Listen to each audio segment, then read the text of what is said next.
Alright guys, I'm live now. Ah man, sorry about that. Was busy doing some other stuff. It was just stuff that I forgot to do before the stream. It's basically my fault. It's whatever now. Got all that stuff done. So tonight's game is Bayonetta 2. Probably yeah, I'm gonna say it. I'm gonna say it's the worst action game I've ever played. I really don't like Bayonetta. But here I am, playing it anyways, for y'all's entertainment. But I'll get into the whys of why I don't like Bayonetta 2, and I have no problem doing that. Oh yeah, if you notice that the tracking on my face is a little bit better now, it's because I got new lights finally put in my room, so my face is actually lit up sometimes. I think it's just when my mouth goes behind the mic. Yeah, that's what it is. Ah, ah.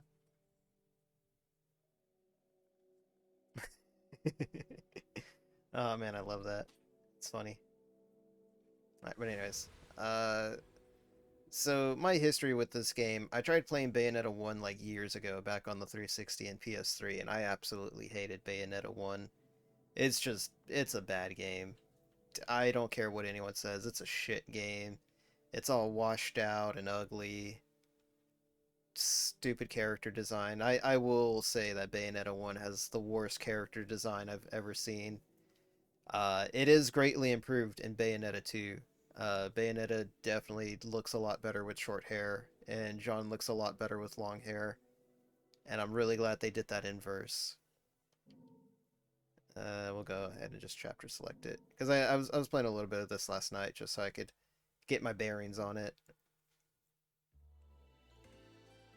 But yeah, we'll go ahead and start from the beginning, which is the end. Very clever. Very clever Platinum Games. Hacknum Games, more like. They never put out a good game in their life other than Metal Gear Rising and Vanquish. Even then, Vanquish is. I'm gonna say Vanquish is kind of mediocre. I don't care what anyone says.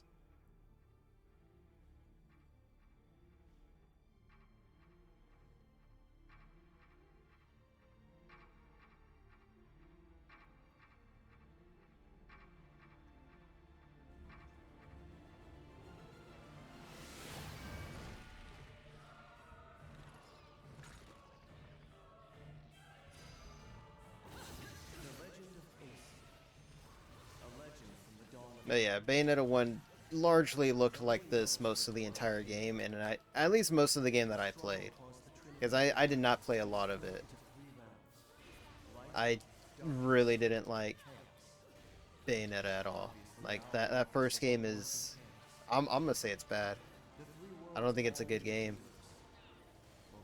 I find the combat to be way too floaty and just yeah, no, it's mainly the combat that I don't like about Bayonetta, which is I don't like the way it feels. It's way too floaty.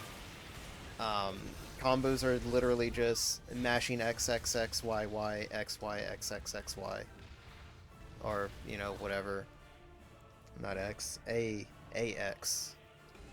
AX, X, X, X, A, X, and then you throw a jump in there every now and then. And I really hate that. Like, I feel like Devil May Cry is way more technical. And not only does Devil May Cry have, like, far more technicality, I feel like it has more substance to it as well than just Bayonetta constantly being flashy. Like, everything about this is just, like, really overly flashy. Um, Like even these are like just very boring to handle, and it's a mech. It's a mech in a crazy combat game, and it's the most boring thing ever. It doesn't do anything. This is literally it. It's like just put me back in Bayonetta. At least she's faster. Let me move the mic out of the way a little bit. It's kind of in the screen. Um, I'm gonna get more into it more. Um, honestly, I don't find Witch Time to be as cool as everyone says. This is like, oh man, you dodged and now you get to slow down time, and it's just like, Devil May Cry did that too. Devil May Cry did it better by making it its own style and tying it to a um like a certain style. Bayonetta 2's Witch Time is like really weird for me because it feels like half the time it only it works. It works all the time you do it. But the length of how long Witch Time lasts like is really weird to me because it feels like there's no consistency to it. Like sometimes I'll get Witch Time and it'll last for like 5 seconds, and then sometimes I'll just like get it and then it'll just like disappear as soon as I got it. And I hate how that works. Like just have it be consistent no matter what. The boss is a pretty cool guy. Mainly because he's voiced by Crispin Freeman.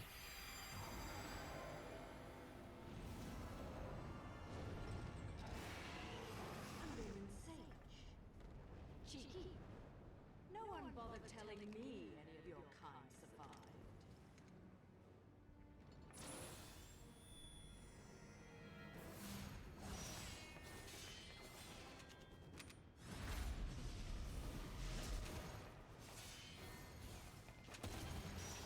The Sage dude is pretty cool, I'm not gonna lie. He's probably like the coolest thing in the game.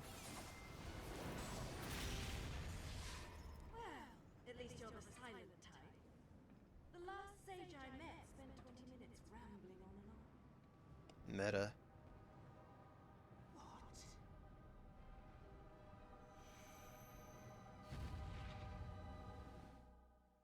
What? Massive spoilers ahead. Not really, I'm not gonna spoil anything.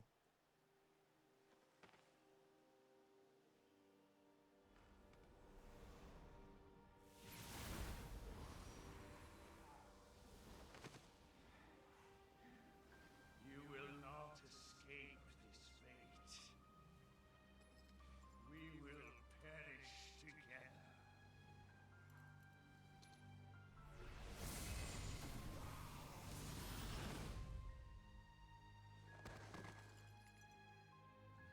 My dear sweet child, at last you have fulfilled your promise to me. I thought he was voiced by Crispin Freeman. Huh, I guess it was someone else that I was thinking of. I don't know. The Eye of Light was lost from the world forever, along with its possessor, the last of the Lumen Sages. RIP.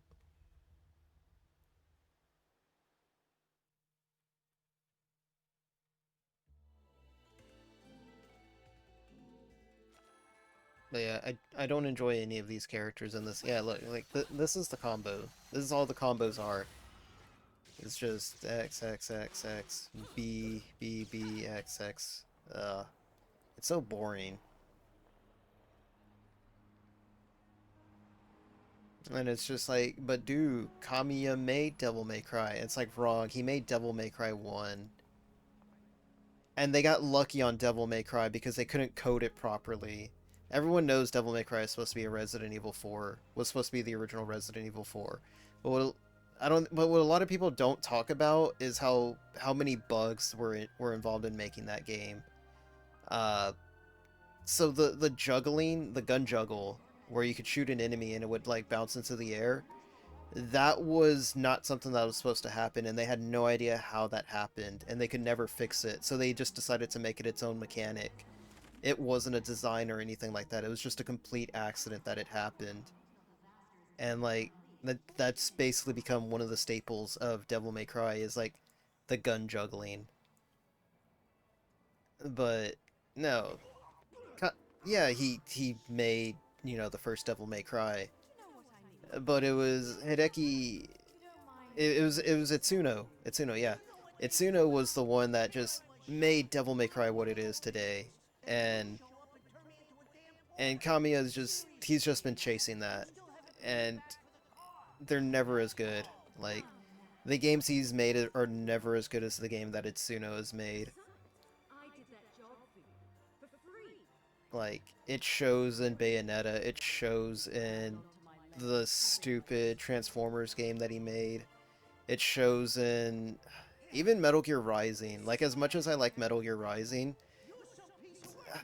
and Kamiya, well, I can't really blame Kamiya on that one for Rising. Well, I can't blame anything on Rising. Rising is a great game. So I'm gonna keep it out of the comparisons, but it's kind of hard not to compare Rising, Bayonetta,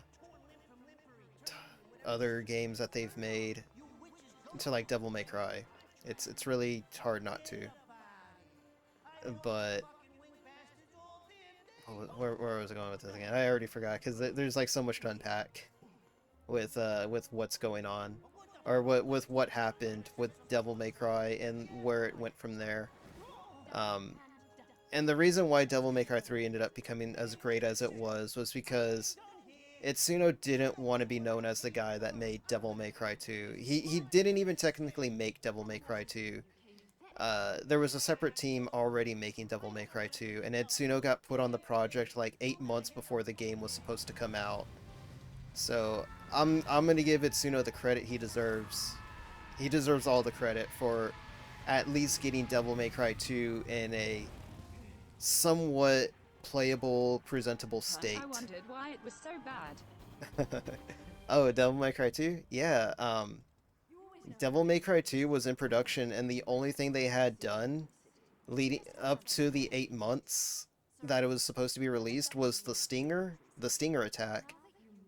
And just, I want to say like the first level. That was the only thing they actually had working.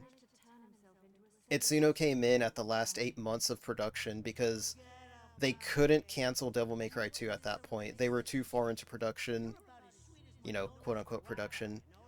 But they were just too far in the hole for it to cancel it. So Itsuno came on the scene and basically did what he could. Towards the release, I want to say it was towards the release, or a little afterwards, he was like, I don't want to be known as the guy that made Devil May Cry 2. So Capcom gave him the opportunity to make Devil May Cry 3, and Devil May Cry 3 is perfection. It really is. And everything after 3, 4, Devil May Cry 4 and 5 is just like improving on all of it. It's amazing.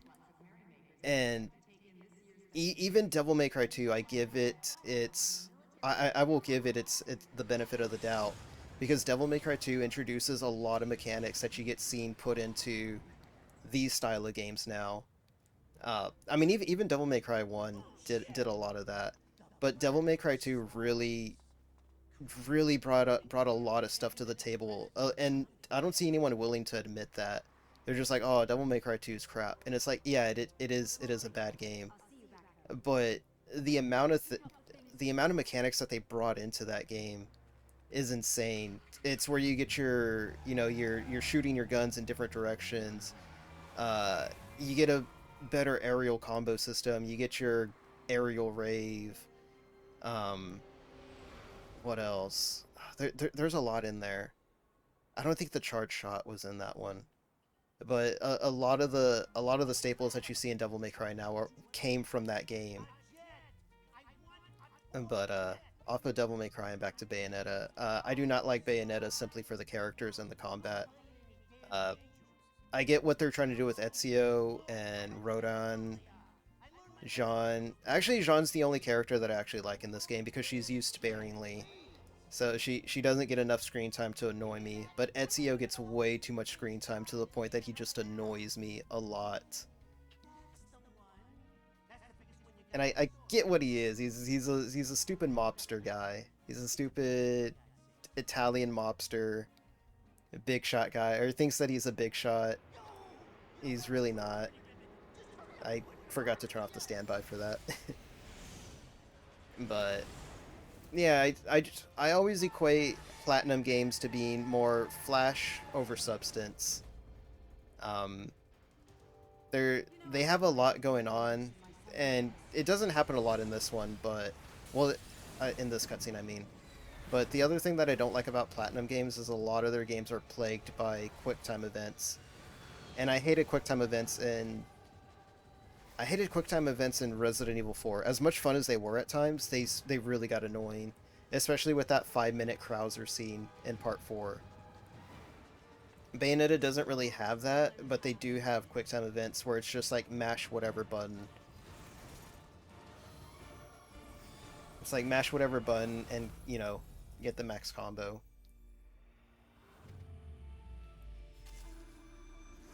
Close your eyes, Ari.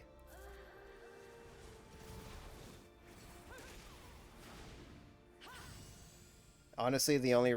So, I've played Bayonetta 2. I've played 1 and 2. I never finished 1 because I didn't like it. 2, I beat back when it released on the Wii. Or not the Wii, the Wii U. And the only reason I ended up buying Bayonetta on the Switch was because I was at deployment training, and I was like, I really want... I forgot how saucy this game is. Yep. I do like this cover of this song. Like, this is an amazing cover.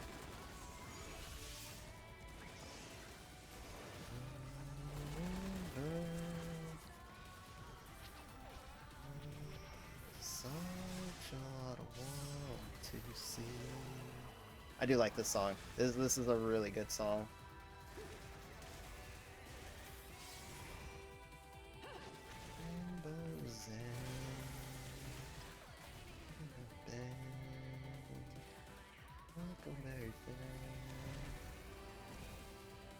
But yeah, like, it's...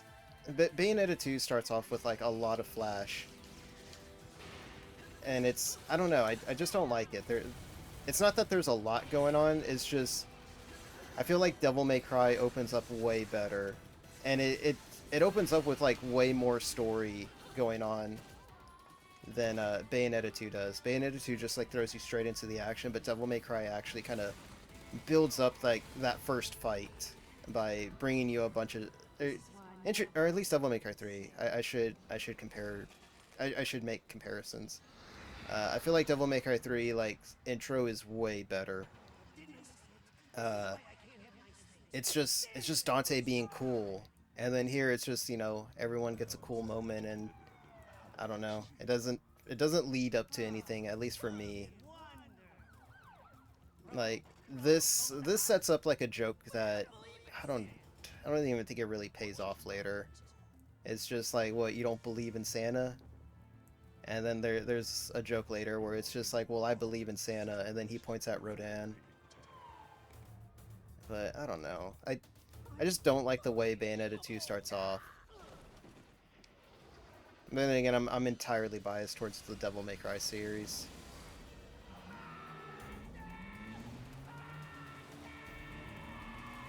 Rodan's cool, I guess.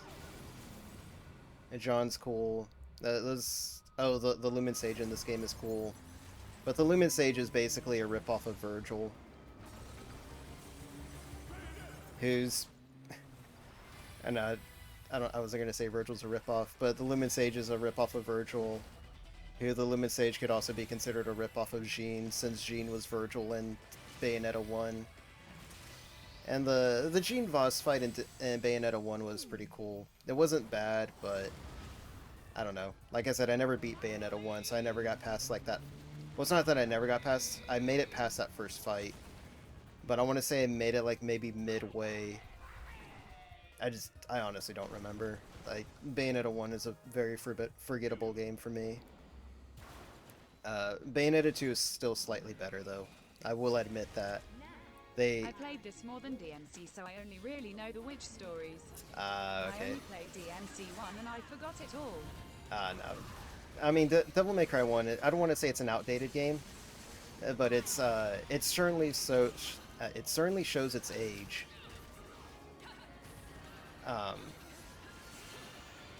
Because, I mean, like, the game came out back in, like, 2002. Yeah, was it 2002? Yeah, it was 2002, I want to say, is when it came out. It was either 2002 or 2001. Ooh, missed it. But yeah, I don't like the... Well, I like those attacks, they're cool. But I don't like having a mash for them.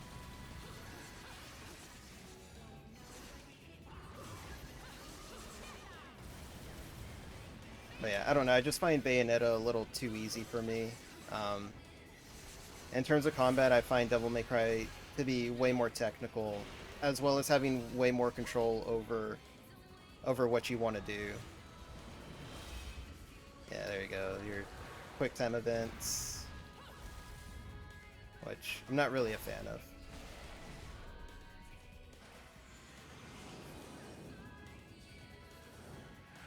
Like I said though, Jean in this game is really cool. I do like her a lot in this game. I like her way more than Bayonetta. I've always found Bayonetta to be way more annoying than cool or anything like that.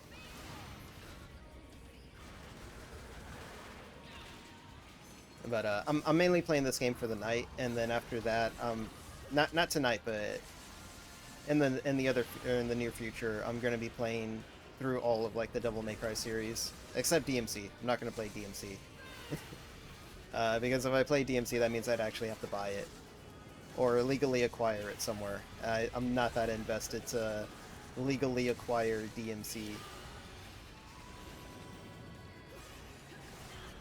I didn't miss that.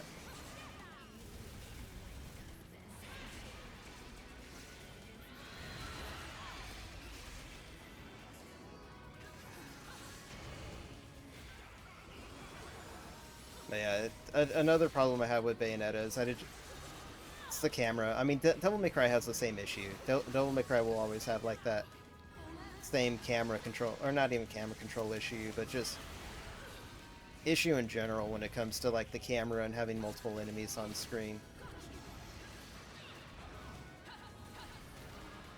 I didn't know I could jump cancel. It doesn't make it better though.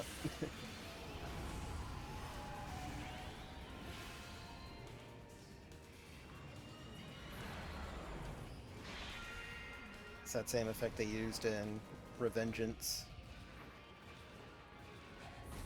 Yeah, I don't know.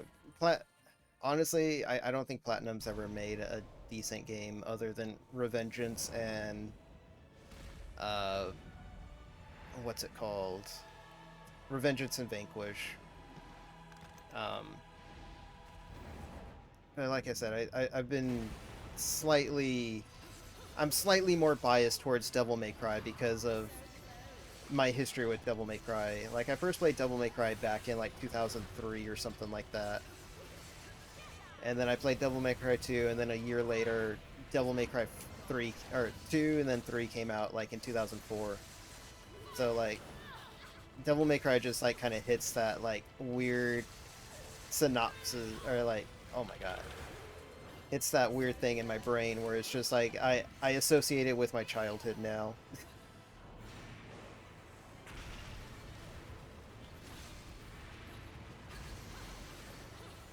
I didn't mean to do that.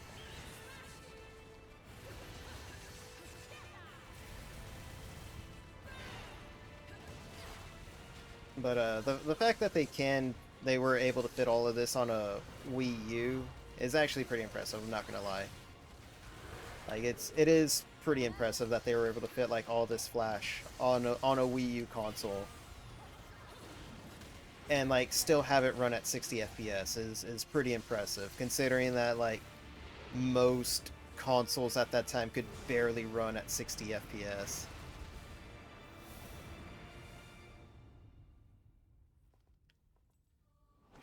But like I said, I will admit that the designs for Bayonetta and Jean in this one are way, way better than they are in the first game.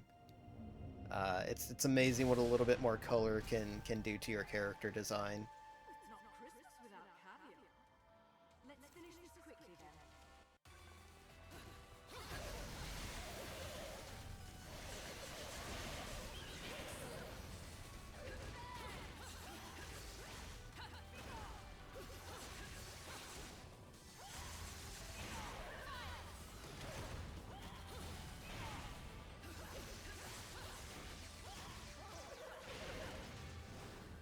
There we go. Although I do remember getting like this game like day one.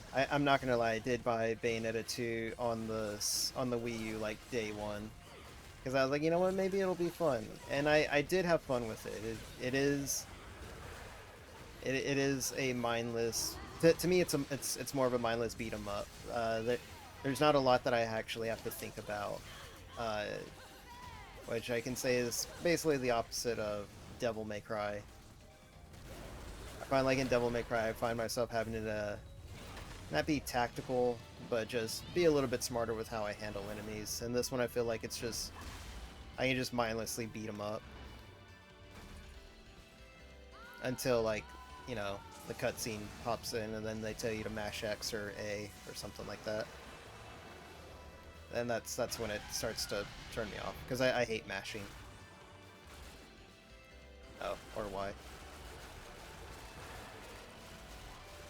But I don't like Kamiya trying to say that Bayonetta and Devil May Cry are in the same universe. I remember him saying that at one point, or someone else said that. Or there's a reference to it or something like that in one of these games. And I was just like you don't need to try to confirm it. Capcom's not going to let you back Kamiya. They're really not. But I think they've been trying to, and I think that having Bayonetta and Dante crossover would only hinder the two franchises. I don't think it would help them at all. Just keep them separated.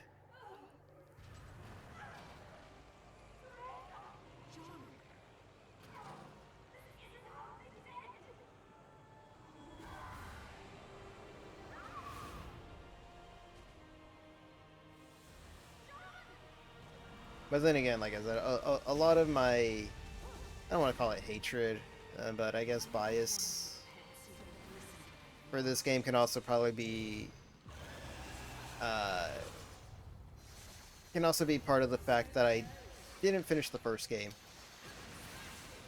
So, you know, it's... Oh, shoot. Could also be because I didn't finish the first game, so I could probably just, like, not care. How does that not dodge?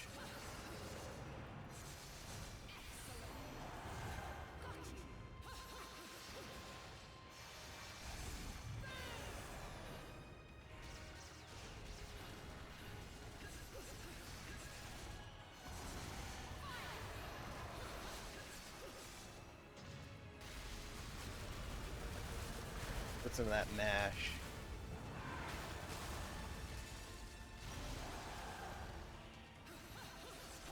But yeah, I've gone into like plenty of arguments about why I just don't like Bayonetta,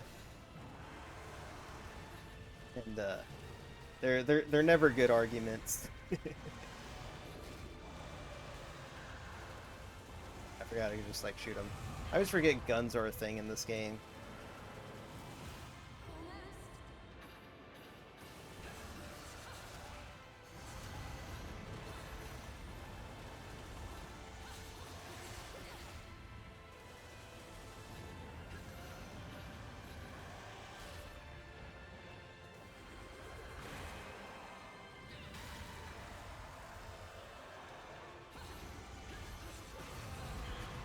I do like how big this boss fight is, though, without it having to be, like, cinematic.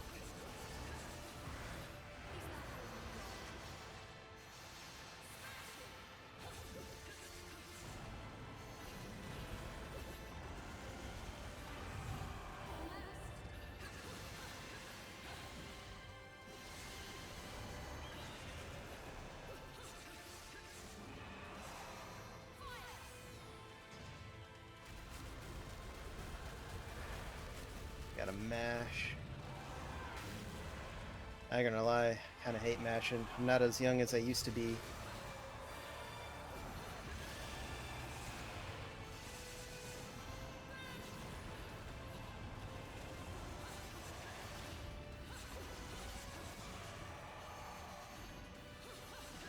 Where is he at? There we go.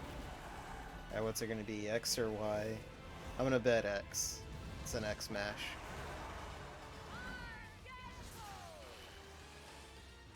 Oh no. The rotation. That one I wasn't expecting. And I played it last night. I always forget these QTs. I really should memorize them. But I'm not.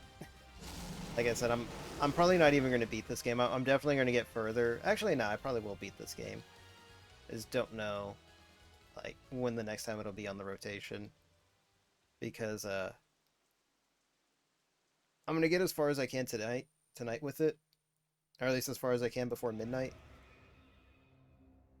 And then next Monday will be Blaster Master 02, so I can finish that series.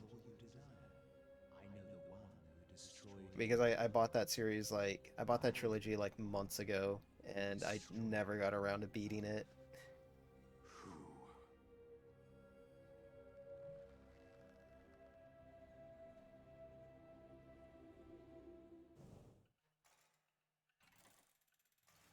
I actually hate these cutscenes, where they're just JPEGs.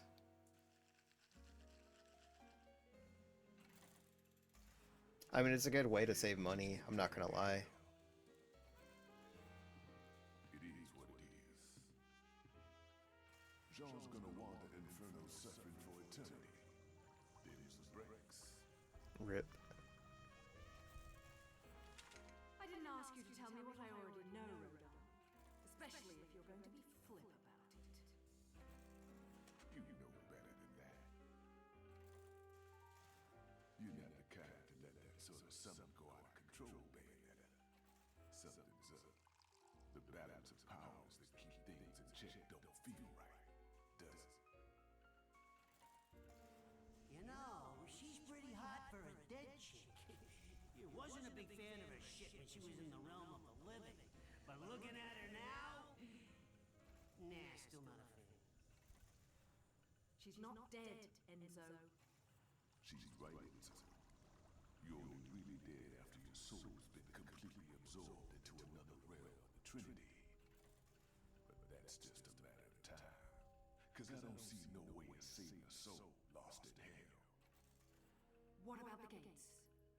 The real gates of hell. I can't stop you from trying to use them, but I don't think you got a chance down there. I'll see what I can do about putting her on ice for a while. You need this. The heart of an Umbra Witch. The magic that keep your kind. I really should play the first one so I could understand the story more, though. But like I said, I can't get into it. I cannot get into Bayonetta 1 that much. I don't know. There's just something about it that really puts me off. And it's not anything that I ever listed. I don't know. Like, every time I play Bayonetta 1, I just never like it. What? No! No, no, no, no, no, no, no, no. This is incomprehensible without the first game. It kind of is. I mean, I get enough of it to understand what's happening right now. Mainly because of, I don't know, context clues and how witches are and stuff like that. Or you know, the preconceived notions of witches and stuff like that. Like, I get all that. And they do a good job of explaining as the story goes along. So it doesn't feel like it's very necessary, but I feel like when the final boss shows up, it's just like, damn, that probably would have been really cool if I played the first game and beat it.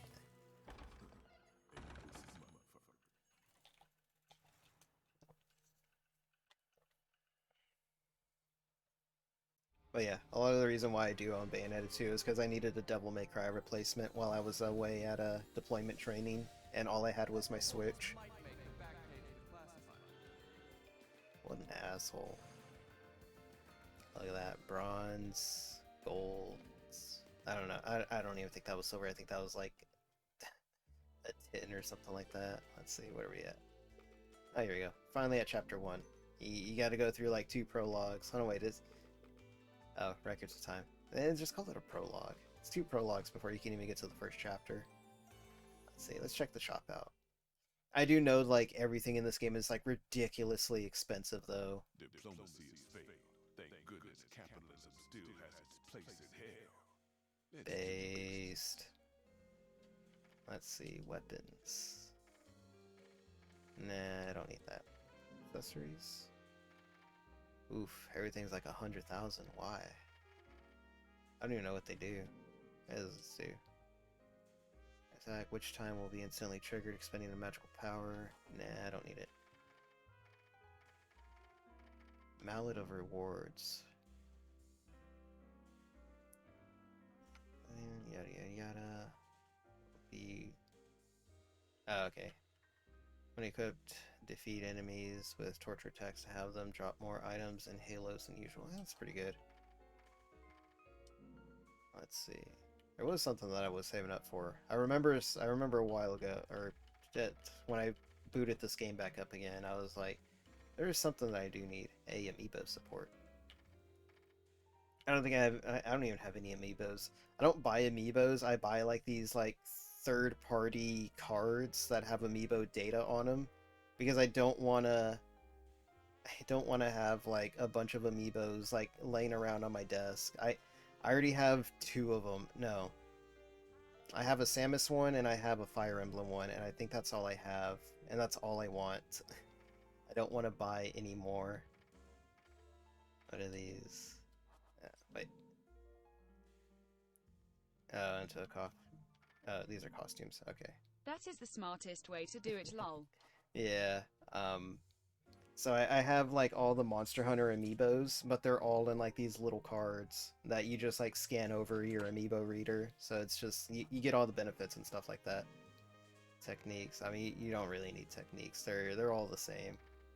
I think Stiletto is actually like the stinger. Forward enemy tap. Oh yeah. Nah, I mean it's almost like Stinger. Heel slide is actually pretty decent, I remember.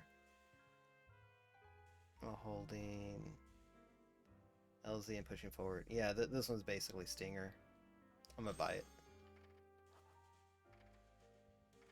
Hey, Chivo. Weapons. Yeah, no, it's just alternate weapons items. Yeah. Oh no, sold out already. Alright, yeah, we're fine here. Probably should have saved my money up since I already have everything that I need leading up to Chapter 4. Because that's as far as I made it again when I played it again on the Switch, was like Chapter 4. Made it there, stopped, and I was just like, I don't need to play this. Yeah, like I just don't like the combo system. Like the combo system is just too basic for me, and it makes me want to bust out Devil May Cry. I mean, I can bust out Devil May Cry 3 on here. I have Devil May Cry 3 on the Switch, which is how I'm playing this right now. Yeah, like as much as I hate Enzio or whatever his name is, he's a good he's a good character to explain exposition to you.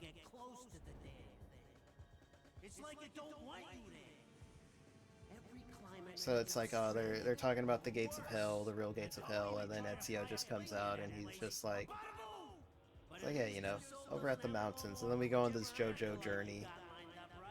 This is a JoJo reference, right? At the foot of the mountain. Just hurry up with whatever it is you gotta do and get back there, alright? And the hotel's going on your account. With a minibar, too. Gotta keep myself busy while I'm waiting. Forget about it. Forget about it. I love those miniature drinks. You're such a sleazeball.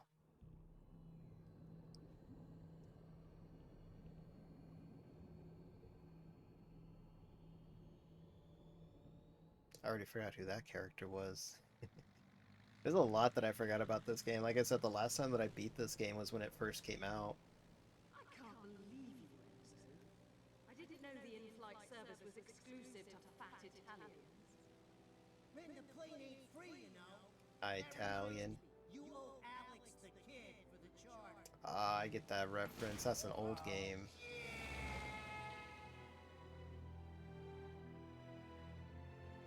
Title card. I feel like Resident Evil 4 made that popular. Give you like a kick-ass prologue, and then they just hit you with the title card. We're just like, whoa, this is where the game starts.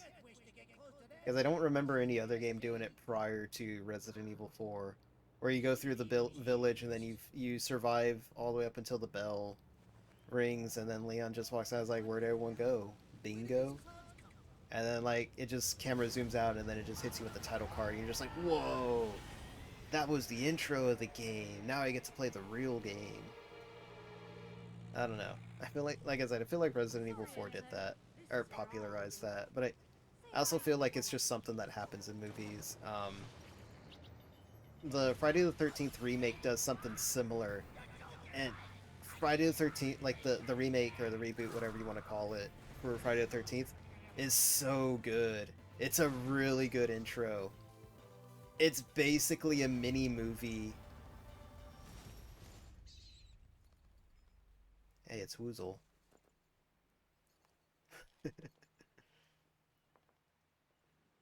But yeah, like the intro for Friday the 13th is such an amazing intro. John, I'm on my way. It's Behave yourself for I don't really want to spoil it, but it's a 20-minute intro. I want to say it's like a 20-minute intro that you think is the real movie, and then they just hit you with the title card and you're just like, "Whoa, what?" Oh yeah, we're in that other world. I do remember that. Where it's like, "Hey, you're not in the real world. You're kind of in like, what is it?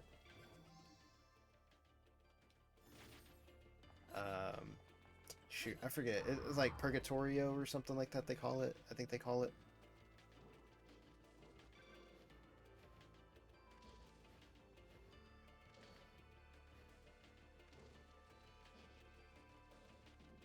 Yeah, I was gonna say, it's like, if I remember right, it's the water effects that are pretty good in this. Can't lie. Oh, wait. Oh.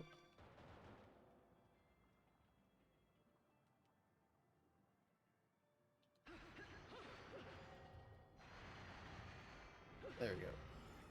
I forget, there's quite a few chests in this game that require like different methods to open and stuff like that. Some of them you gotta beat, others you gotta like do a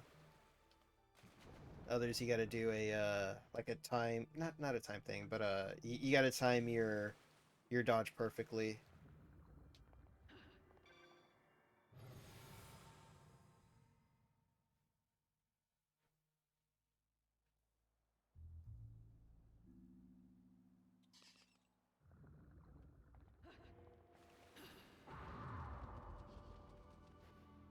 Why a panther?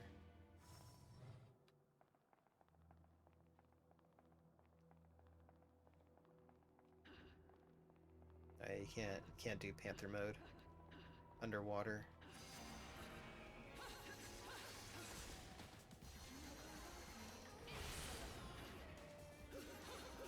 But yeah, I don't like the underwater segments in this.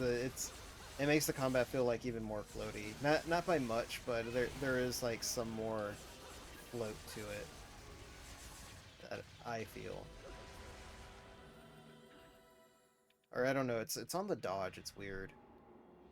It just feels like really floaty underwater, like you can't do it as much. There you go, pure platinum. God gamer at this. Amazing. It's like, Gondola, you're so good at this game, how could you hate it? It's because it's easy. I say that, and then I'm going to get to some part where it's just literally going to beat me up. Wish I could run. I hate doing that. Like, get... Okay.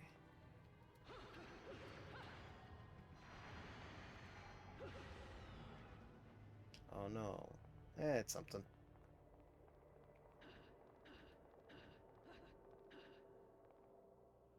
I kind of hate how that third flip always ends on, like a pose. I don't like it. Because it just slows it down. It just like, just let me, just let me dodge to go faster. And then it ends up doing that. I don't like it. I think over here is a...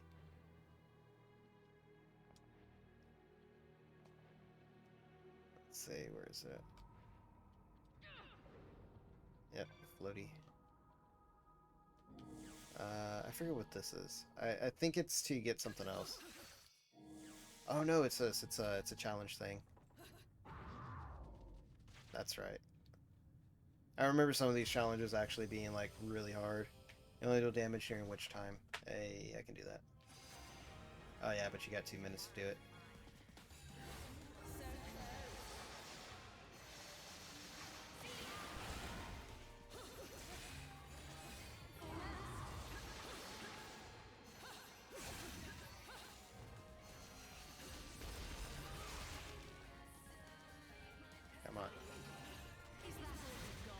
There we go. Easy. Only 4 bonus. What?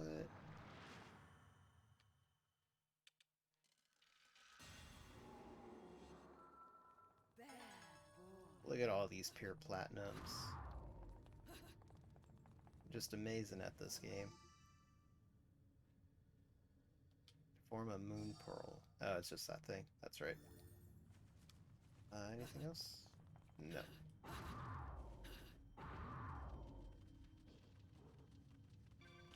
Oh.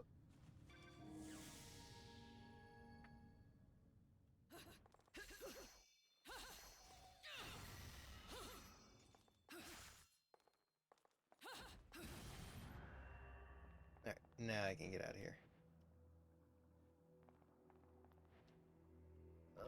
It's so floaty. I get it. It's underwater, but dog over here snoring. I do that to my dog. Well, I do this thing to my dog every now and then where he's asleep, and then like if you nudge him, he just goes like an old man. Like, don't touch me, I'm sleeping. And it's like, but it's funny. So then I poke him again, and he just gets more mad.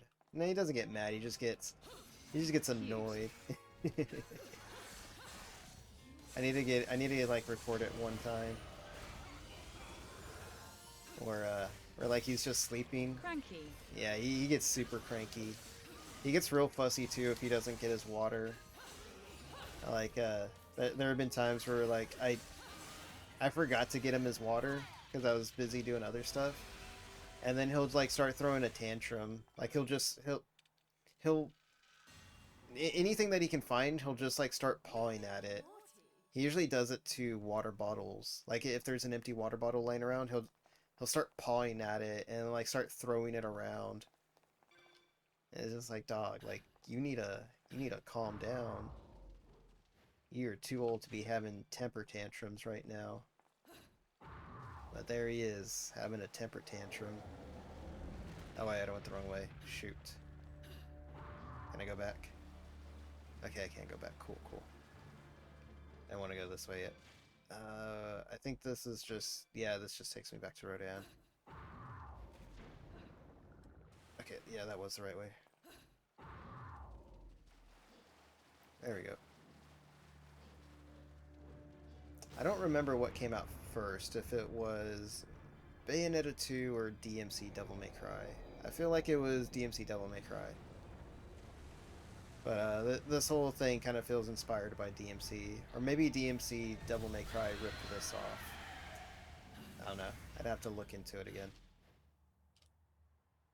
I don't think you can actually make it up there. But it was worth it to find out. Or it was just worth a check.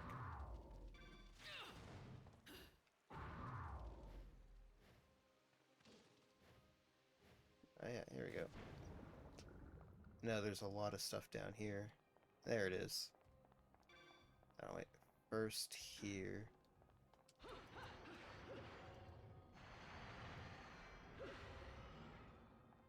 Oh man, a purple lollipop.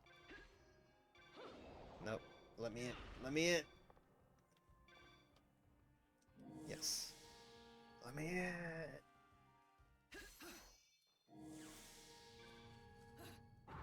Alright, what's the challenge here? Enemies to earn time. Oh, okay, easy. I say.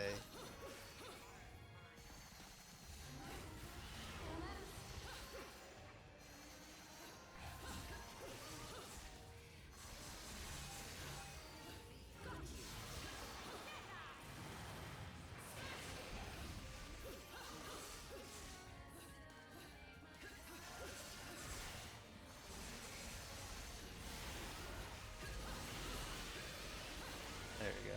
Just go all out and get the max time. I gotta keep getting those purple platinums. They feel good. I think I already did this one. I don't know what that is. I made it to chapter 4, so I should... Okay, no, I guess I didn't do any of these. I guess I just like literally powered... Free dopamine. Free dopamine. Do feel that way. Like, congratulations on being good at a game you don't like. Uh, I, I I feel like I really shouldn't like dog on Bayonetta that much. Like I know people out there like it and stuff like that, but it's really a game that's not for me. I've already explained my biases towards it, especially when it comes to Devil May Cry.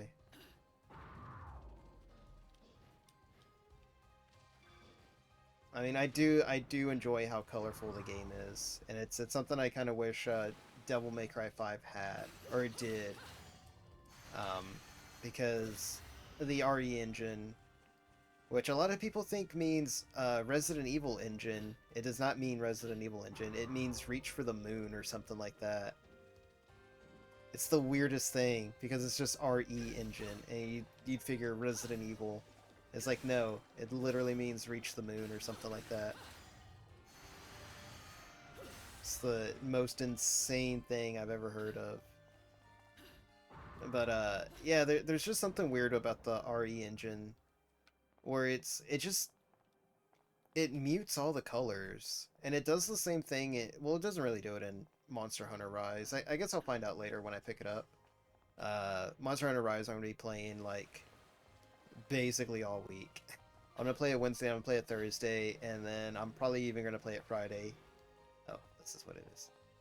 Is this it? No. I remember now. There's something over here, I think. Or I thought there was. I gotta do something to fix this thing. That's all I remember. There it is. Oh, it just literally just wasn't walking in the cutscene spot.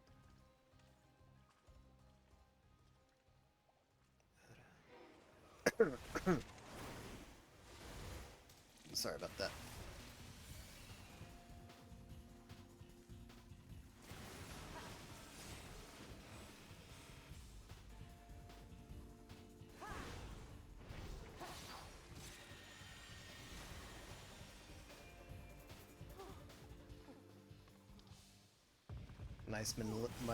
Nice Millennium Puzzle nerd. These punches don't know when to quit.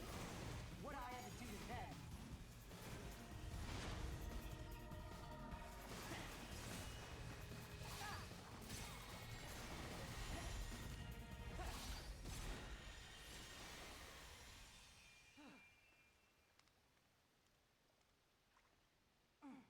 Shite. I'm never gonna reach Fimbulvent at this rate. Well, at least it won't be a boring trip.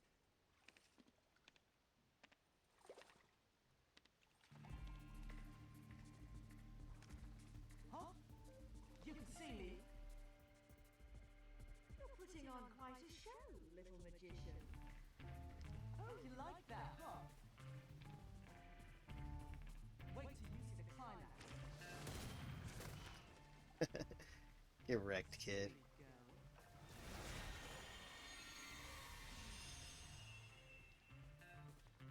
Pew pew. You'll have to do better than that to earn a tip, my dear. Who the hell are you? I'm just an innocent little girl lost in Wonderland, suffering at the hands of the Queen's trumped-up troops. Cute one, huh? Enough riddles. How can you see me? Because we're both in purgatory. That's what it's called. Huh? I remember Kamiya once said Bayonetta is to never remove her glasses because it would be the equivalent of a modest woman taking off her underwear. Maybe. And then someone actually ripped the model from... Someone ripped the Bayonetta 1 model from the game like years back and like actually removed her glasses, and it was... I don't know how to explain it. I'm trying to be PG here. But she did look very attractive without her glasses on. They must have heard me.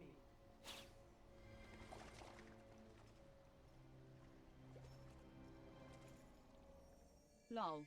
Yeah. Kamiya is a character, I'm not gonna lie. Like, as much as I dislike him, he is certainly an entertaining character to watch and like listen. I remember when he was talking about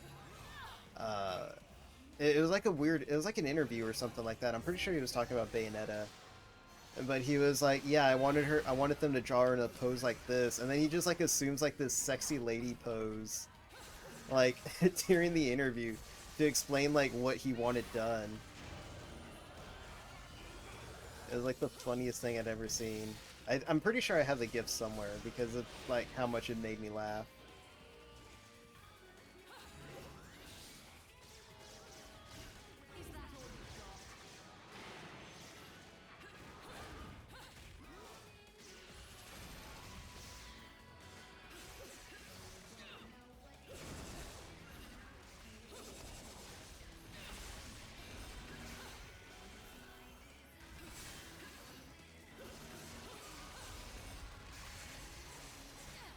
I keep forgetting you can't like actually stun lock enemies.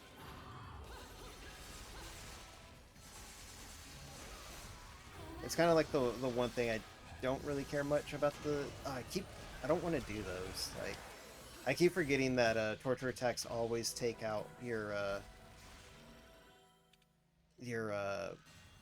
I guess kind of like your double trigger or whatever. That's what it was.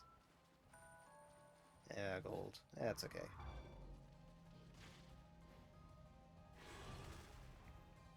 Now you're thinking with portals.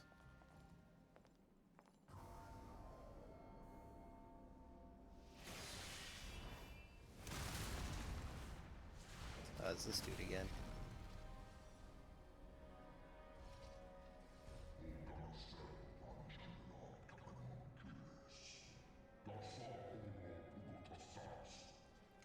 If you're looking for the kid, he went that way.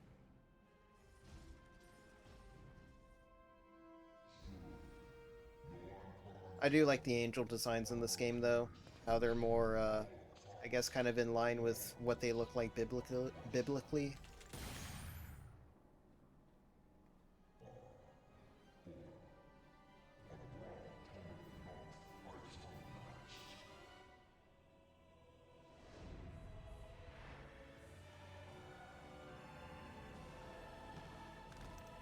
Whoa, Valorant. Nah, it said Valiance.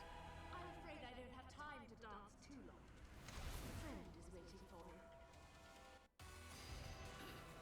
Alright, buddy. Is that all you've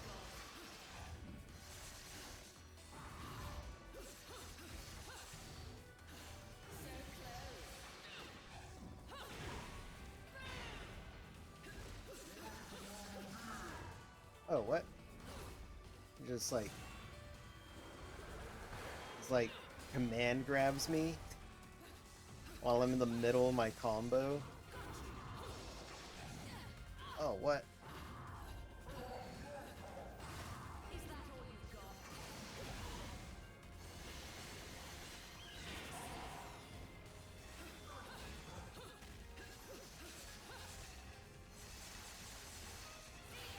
Do you at least like this combat in comparison to DMC3?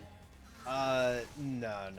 I find Devil May Cry 3 to have, like, way better combat.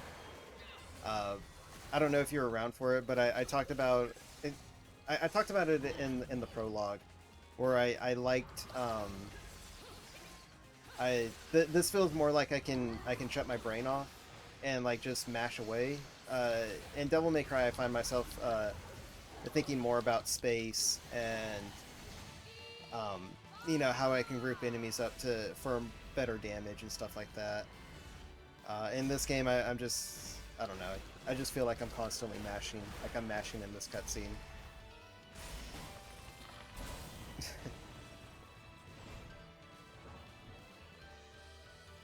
Ah. Yeah, I'm sorry, Ari. I'm sure you like really like this game, and I'm sure you could play it like way better than I could, or you could probably talk about like some better stuff that I could in terms of this game. But unfortunately, this game series just really isn't for me.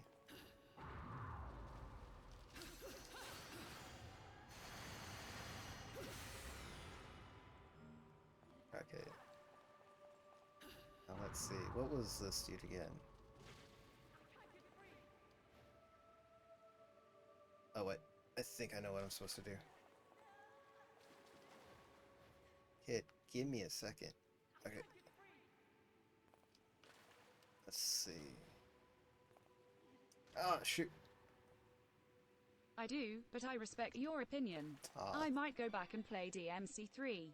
Can Yeah. I skip 1 and 2? You can. Honestly, so my thing with the Devil May Cry series is I always tell people to play it from the beginning. To play 1, then play 2, 3, 4, then 5. Not in terms of story, but just so that way you can see the progress that gets made throughout each series. And then you get to see the progress that was, or the progress that got made and then somewhat reverted in 4. Because Devil May Cry 1 is a great game on its own. Devil May Cry 2 is not such a great game, but it does introduce a lot of stuff that that gets introduced into Devil May Cry 3 and gets more refined. And then Devil May Cry 4 introduces a lot more too. Igoka. I might then. Was 4 bad? No, 4 wasn't bad. It was just it was a victim of Capcom saying do more with less, and you can basically see it. You can basically see it when you play the game. Devil May Cry 4 was supposed to be a much longer game, but it only ended up with like 20 missions. Like Nero was supposed to, well, no, actually it was supposed to be 20 missions. I'm pretty sure it was supposed to be 20 missions. Nero was supposed to have 10 missions, and Dante was supposed to have 10 missions.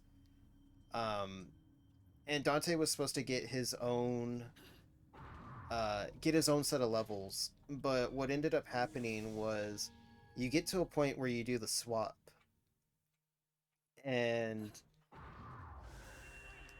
like the missions that you play as Dante are just reversed of Nero's. You just backtrack the entire way, and it really sucks because Capcom was really pushing them to release Devil May Cry 4, and to have Devil May Cry 4 do Call of Duty numbers. I remember that being talked about when it first came out. It was like Devil May Cry 4 needs to do Call of Duty numbers in the most unrealistic way possible. And that's actually kind of what shelved Devil May Cry for a little bit. Yeah, like after Devil May Cry 4, and it wasn't a failure. It sold more copies than Devil May Cry 3, but because of Capcom's like really unrealistic standards and everything else that had happened like up to it, it just ended up getting shelved, which is very unfortunate. But I guess it was also a good thing at the same time, because we ended up getting Devil May Cry 5, which is just a love letter to the fans.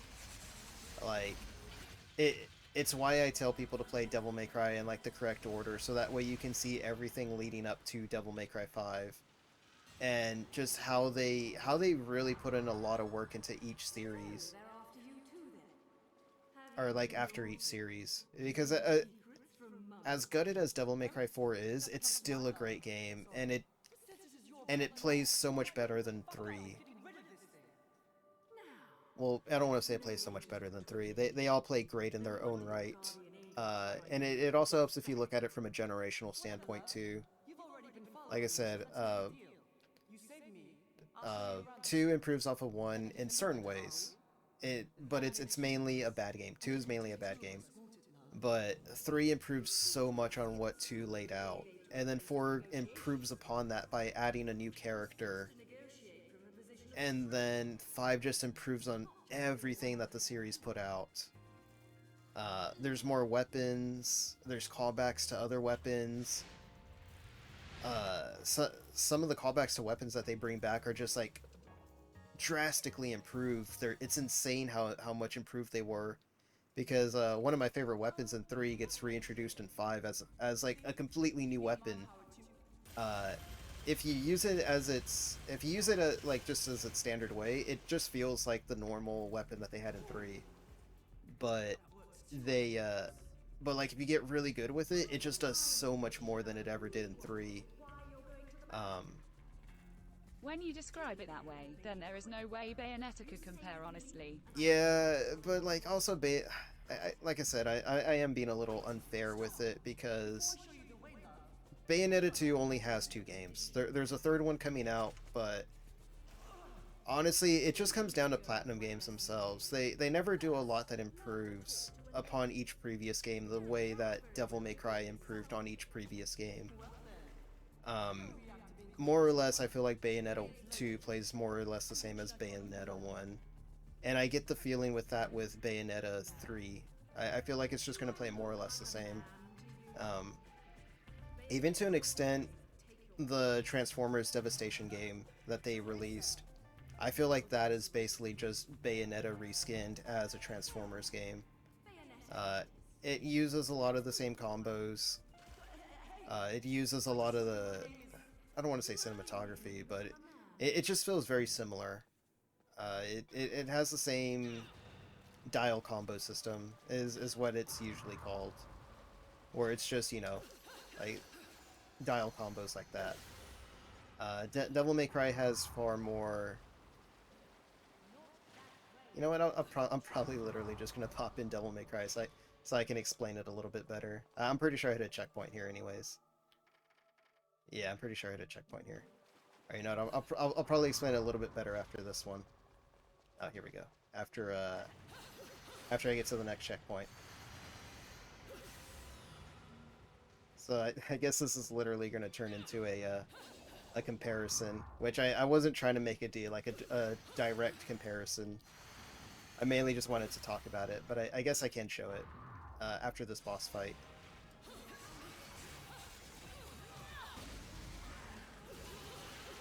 I really need to use a health item. Oh man. Jeez.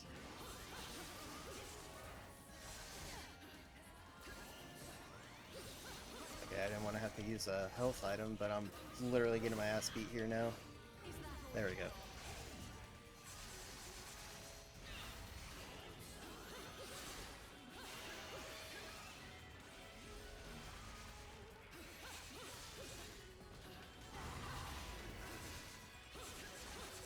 Okay, gotta focus a little more. Also, I don't like the dodge, because sometimes she just goes straight into the Jaguar thing and it just messes up your... It just messes up your dodge.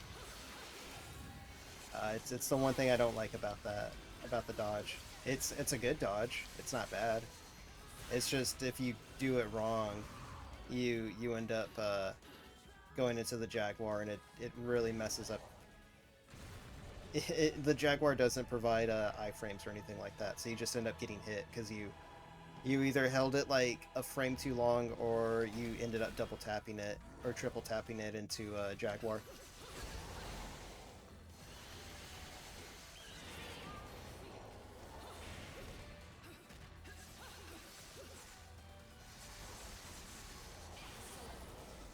But also what I find Devil May Cry does really good is the style system, or the style meter. And they kind of have it right there. You vary up your combos and you get rewarded more. But the style system, or the style meter, is just so much more satisfying. It's easier to read. It's just really good. The style meter is something they've always had in the series, though. It's been in 1, 2, 3, 4, 5. It was in the reboot, but it was really easy to cheese the style system in the reboot series,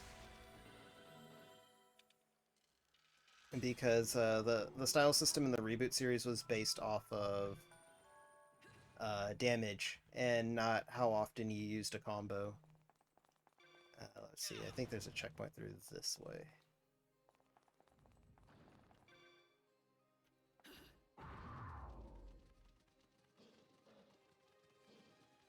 I'm pretty sure that was a checkpoint. Actually, I don't really need to do much exploration, because I did clear a lot of this out. Like, when I did that previous challenge room, I actually didn't even need to do that, because I'd already completed it. Let's see.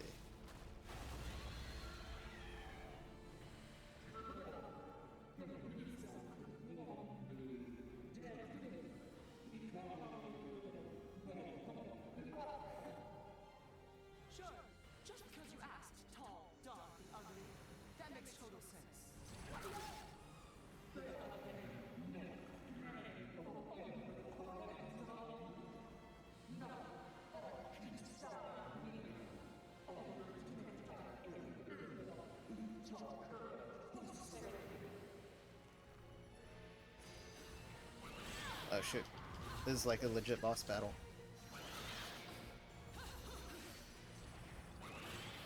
There we go. Oh man, I messed it up.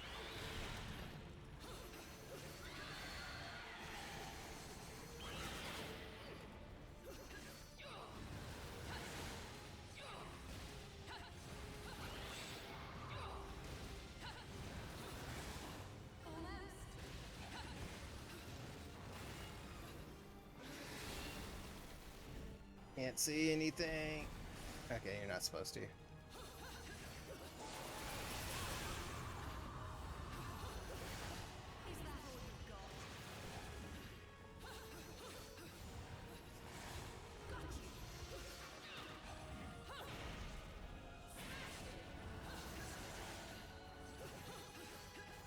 Surprised I didn't activate my witch time. Well, that one should have known. There we go.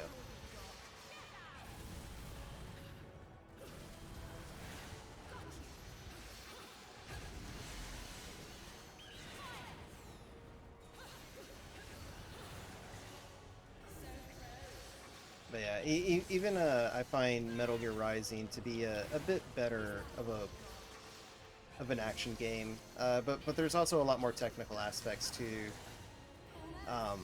Revengeance compared to Bayonetta, and I find most of it comes from the parrying mechanics and Rising. Like you can. There we go.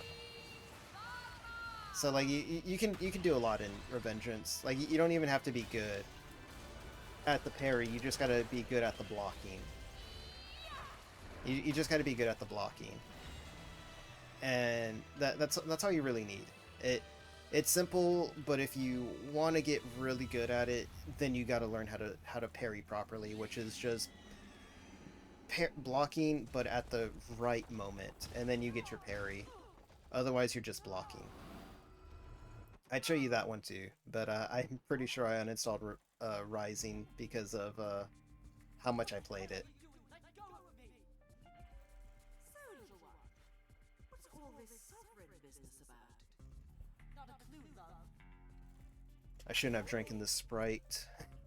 After I gave Everweather crap for drinking Sprite for breakfast, I go and drink a Sprite myself. If we're going to have to meet any more of your friends, I didn't mean to. I'm quite alright on my own. Got it? Your tricks aren't going to work forever, little one.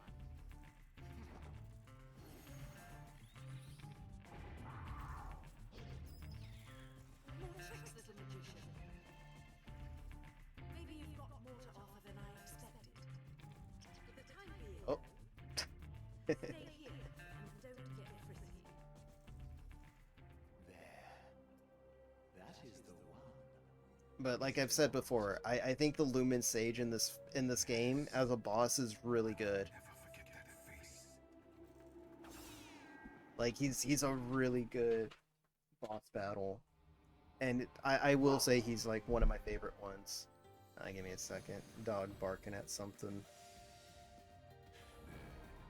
It was probably literally nothing. Is that a gold rank?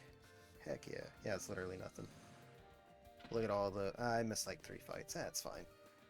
Missed 3 fights and still get a gold rank. Not bad. Yes. Okay, here we go. We get a save point. Alright, so... You know what? I'm gonna go ahead and boot up Devil May Cry so I can continue to compare the two... or the series. I got a lot of weeb games on this, so don't mind it. Let's see, where is it at? Where's my Devil May Cry at? There it is, Devil May Cry.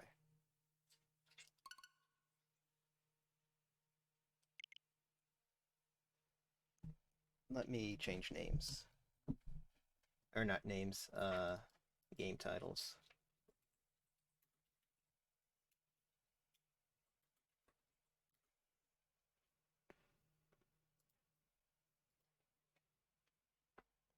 Fun fact about the Devil May Cry 3 game is the original PS2, the one that actually released in 2004, had a harder normal difficulty than the special edition. I don't remember what it was, but normal in America was hard in Japan, and I don't know why that was. It's it's something I remember that gets talked about, and it's something that a lot of comparisons were made about. Oh, but I love this intro. This is such a great intro. When I was young, my father would tell me stories about it. Long ago, in ancient times, What? a demon rebelled Huh? against his own kind for the sake of the human race. With his I already sword, forgot what I was talking he about, shut the honestly. portal to the demonic realm and sealed the evil entities off from our human world. DMC3. But since he was Yeah, a demon DMC3. himself, his brother was also trapped on the other side. I didn't want to do the direct comparison, but I feel like I need to now because it is kind of hard to explain Devil May Cry combat because there is a lot to it. You can play it as simplistically as possible, but if you want to be like truly crazy, which probably after this I'll show like some of the craziest like Devil May Cry stuff you'll ever see. The same blood of their father flowed through their veins. The two battled each other fiercely like arch enemies.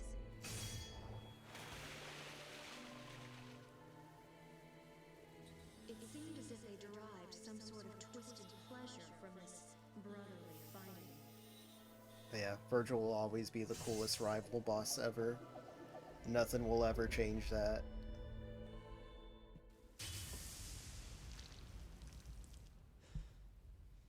Like, as much as I love Devil May Cry 5 boss fight, final boss, Devil May Cry 3 has like the best boss because of how unrelenting he is. It's insane. Like even on like the harder difficulties, like the final boss is insane. It's crazy. It's amazing. I love it. It is actually how the game starts up.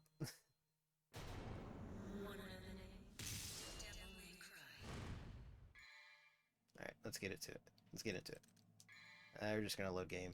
And I'll just start back from the beginning. I only made it to 10. Well, this is on this one. I own like...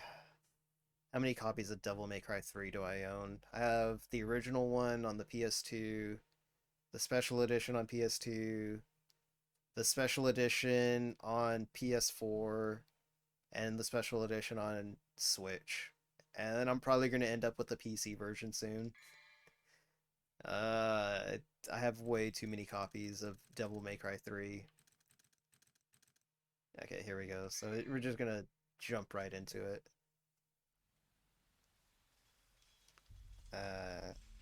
I'm just gonna go, yeah, there we go. You can just skip the prologue, and then like Devil May Cry 3 just has such a better intro. Like it throws down a lot more than Bayonetta 2 did, honestly. Close your eyes, Ari.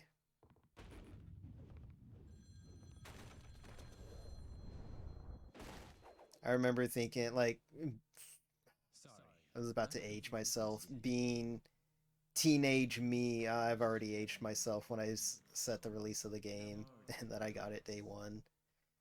But but I remember like getting this game and thinking, like, oh man, Dante's so cool. I want to be like him. But I never told anyone that. I was just like, nah, I gotta silently download the Dante character pack into my mind and emulate him.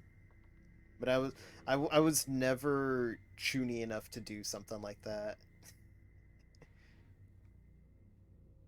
I couldn't be anyone other than myself, which is just quiet.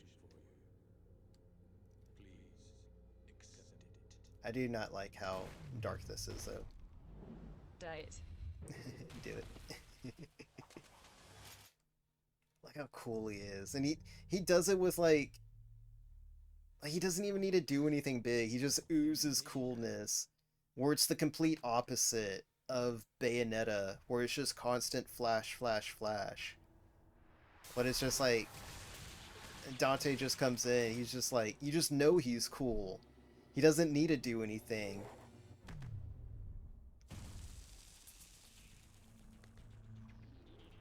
See, it's so cool. And he just walks away like this is nothing. This is another Saturday night. And he grabs his pizza.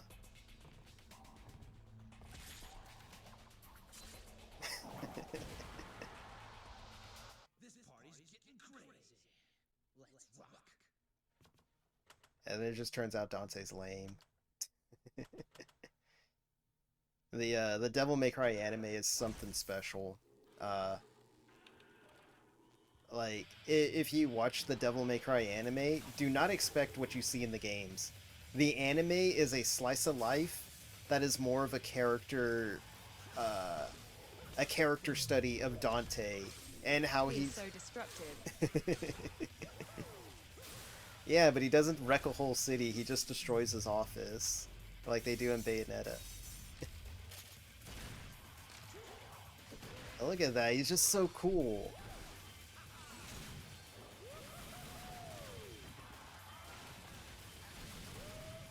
It's like the universe just lines up for him to do all this cool stuff.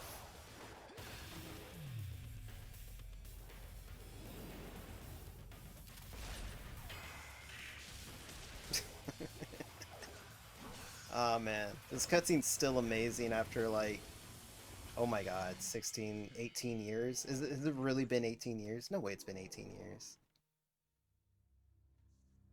Shoot, I think it has been. I can just, no, actually let me customize. I need certain weapons. I'm pretty sure I do have certain weapons. I only ever use, oh no, I don't have them. We're gonna go Agni Rudra. Oh wait, can I only have the one? I think I can. Okay.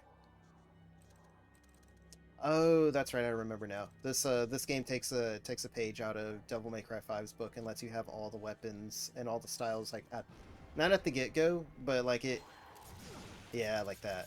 You get a weapon wheel. Okay.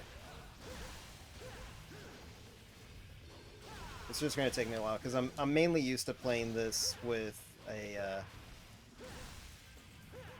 with the PS2 controller.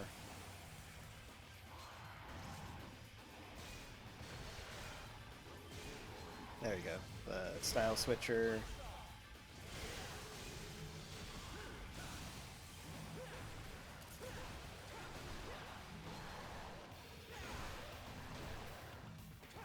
I messed that combo up. But yeah, like, this isn't just, like, mashing buttons or anything like that. There's a lot more to it. Like, hold up. So in order to do that move, you gotta, like, lock on, hold forward, and then try, or basically X, or triangle. That's basically your stinger. That's a stinger, which is the same way as the other one.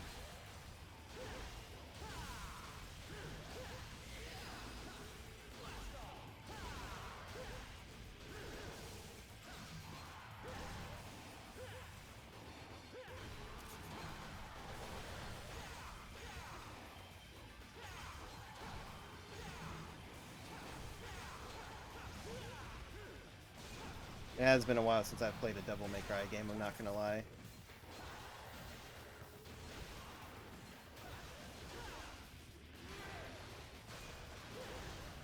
But yeah, also Devil May, so like the thing with the styles is,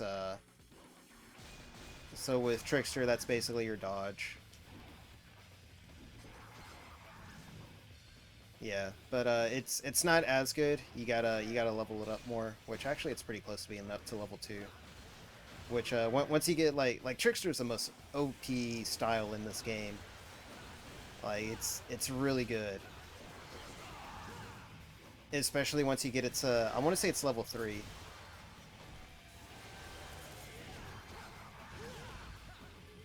I want to say it's it's either level 2 or level 3, but you get a teleport move.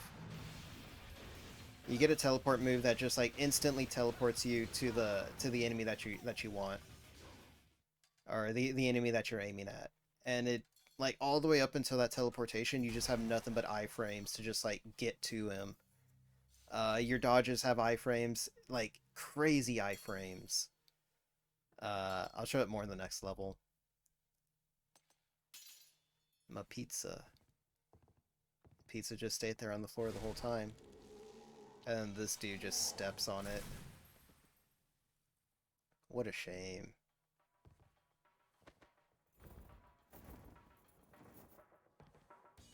But yeah, you can tell Platinum and Capcom, or Kamiya and Itsuno, take their approach to coolness in different ways. Like, me personally, I just feel Dante is such a cooler character. Like, he's flashy without being like, nah, he's overtly flashy, especially in later games. But it feels more, I don't know, grounded. Not even grounded, because he does a lot of, I guess it's more contained. Whereas Bayonetta, like, it's flashy all over the place. Whereas Devil May Cry, it's just, I don't know. It's two different ways that it's just two different ways that they approach it. But I just feel like Devil May Cry has a better way of doing it. I'm like sitting on my wire now. Alright.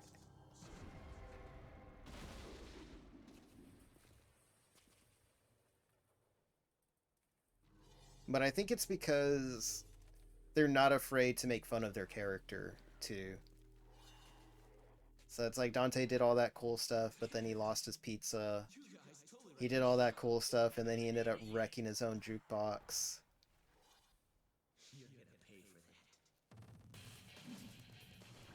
And then he does this cool thing with his coat.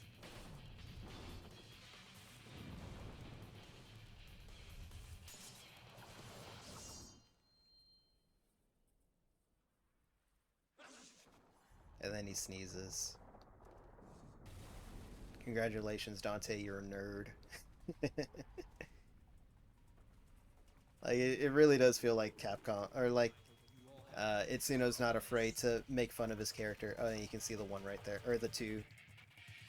It's a really cool Easter egg, is to find the numbers throughout all of the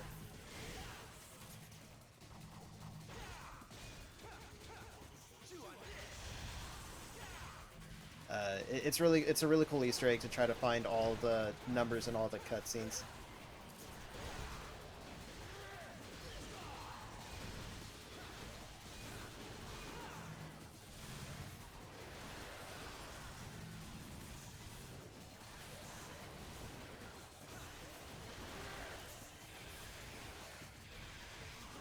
Okay, that's right, I don't have the move sets for it yet. So I'm like really limited on like what I can actually do right now. But that's what makes it really cool, is you're only limited by not just your moveset, but like your imagination, really. And I'll show you in a little bit when I pop up like some Devil May Cry combo videos. These guys are the lamest enemies in the game, though, I'm not gonna lie. All they do is explode, but they're really good for clearing out enemies.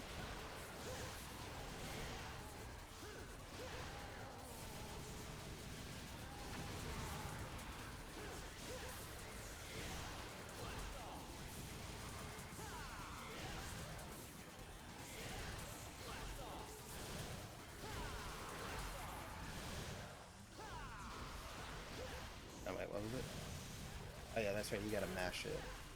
I see what you mean about the combat. Yeah. Man, it just feels a lot more technical to me. Bayonetta is more cutscene-y. Yeah. I mean, Devil May Cry has some cutscenes, but what I like about the cutscenes was they had this philosophy when they were going into it, and that was the cutscenes couldn't be overtly flashy to the point that the players wish that they were the cutscene. Like, everything that Dante does in the cutscenes, he has to be able to do in the game.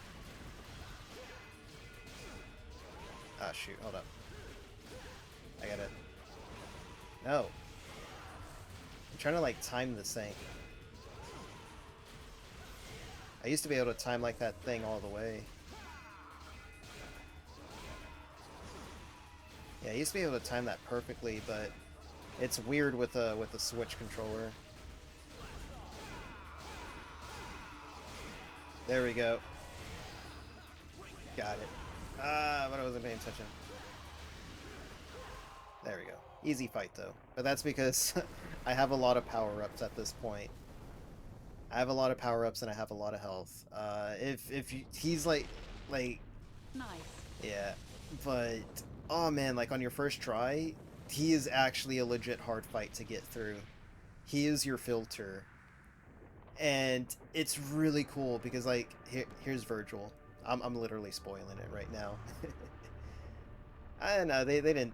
Nah, they already explained it in the intro cutscene, Dante and Virgil fighting in the rain and stuff like that. But it's really cool because, like, he has a health bar. And if you're new to the series, I know he gave me a lot of trouble on my first try. Especially on the original one where I was playing on hard mode. But he is super hard, and he's easy to get filtered to. Like, these first two bosses you fight are nothing but filters, just to see if you're actually good enough to play the game. And then Virgil just comes in. Watch.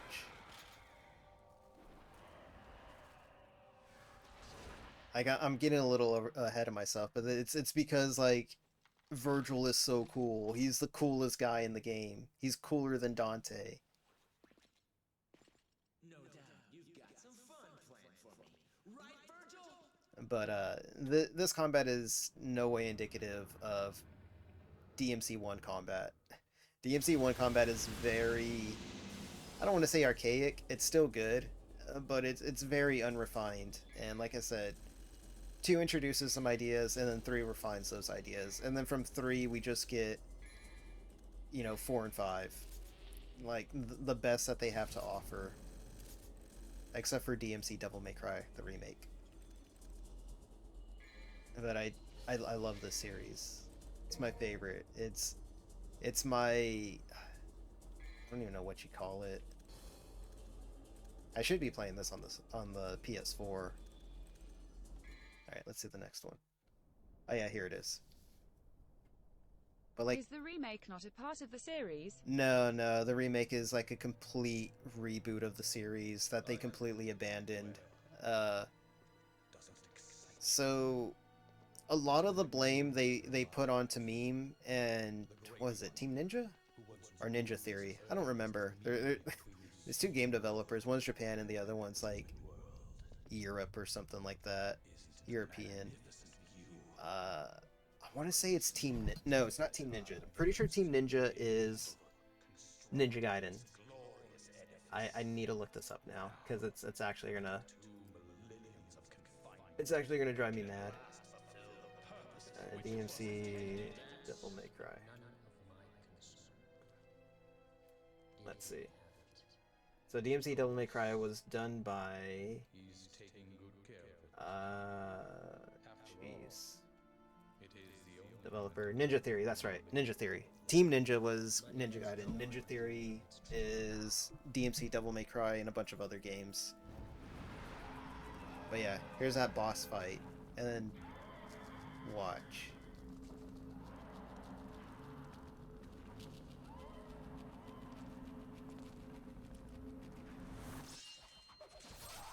And Virgil just takes it out in one hit.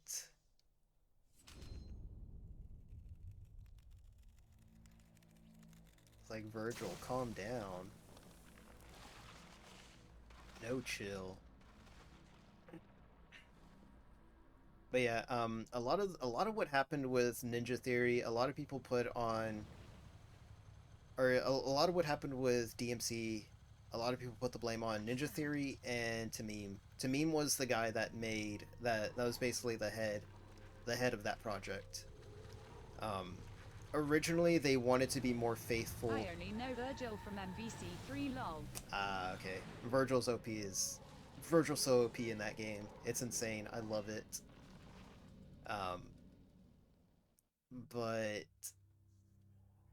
like I said, a lot of people put the blame on Ninja Theory and Tamim, but a lot of what Ninja Theory wanted to do was be more faithful to the original series, but Capcom kept pushing them to be way more different, and oh man, This is going to be the Devil May Cry history stream now. Because I have stuff to show of how bad it got. Let me see. Where's the desktop? Is this it? There we go. I have such sights to show you for what happened when they started pushing differently and when fans started saying, like, no, this isn't the Devil May Cry that we want. And they were just like, well, that's too bad. Here's the Devil May Cry you're going to get. And they I were... am having a ton of fun listening to all this, honestly. Thank you. It's it was one of my favorite moments in Devil May Cry history was the camaraderie that all the old fans had to basically rebel against, you know, it's like, hey, we know we take a lot of stuff, we'll accept a lot of things, but like this is one thing that we're not actually going to take. Let's see, missile, where is it at? Where's my video games folder? Here it is. And I need to find my Devil May Cry folder. There it is, DMC. So, I do have... You know what? I'm just going to make a new folder here.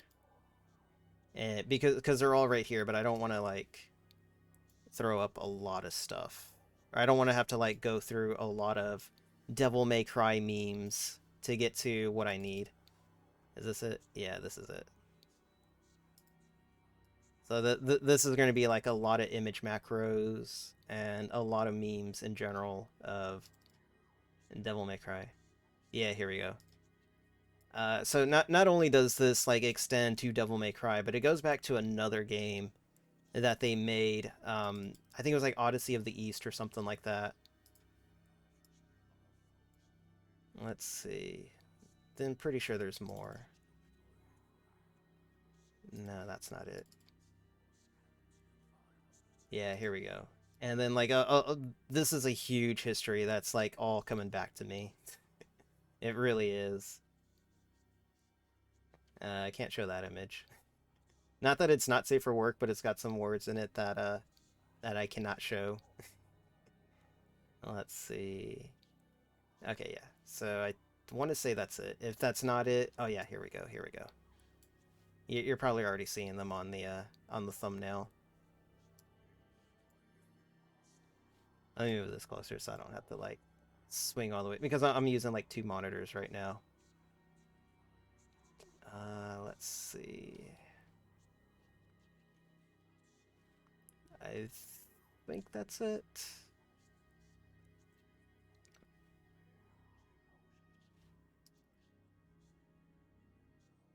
Oh, here we go. Yeah, this is the one that I was looking for.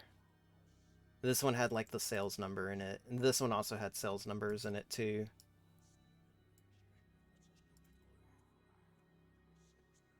Yeah, here we go. Yeah, I'm finally finding the sales numbers. I just see your background right now. Oh, okay, okay. Oh, okay, yeah, that's right, because I have the, I have it slightly cropped for, when I pull up my Steam browser.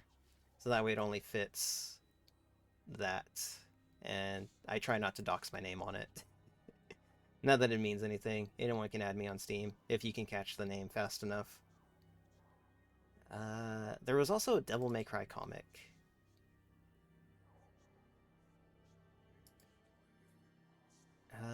Yes, I think that's it. No, wait, actually, no, that's not it. No. Here it is. Here's another one.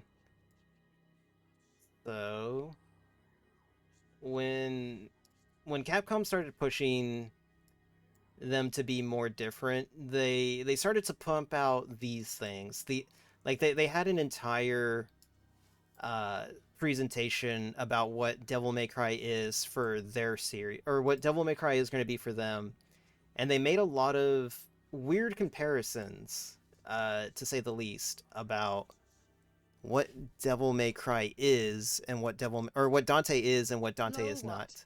Yeah, so this right here is supposed to be classic Dante of what they're saying is like some weird glam rock type stuff.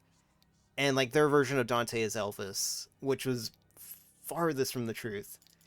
And it gets even more ridiculous because then it's just like, dude, like, hold on, wait, shoot. All right, this popped up on the wrong one. Okay, there we go. And it's just like their version of or our version of Dante, or the classic Dante Like a is, VK over the top guy. yeah. And like they're just like, look, Dante is not this. I have never seen the new Dante. It's bad. I actually have pictures of it.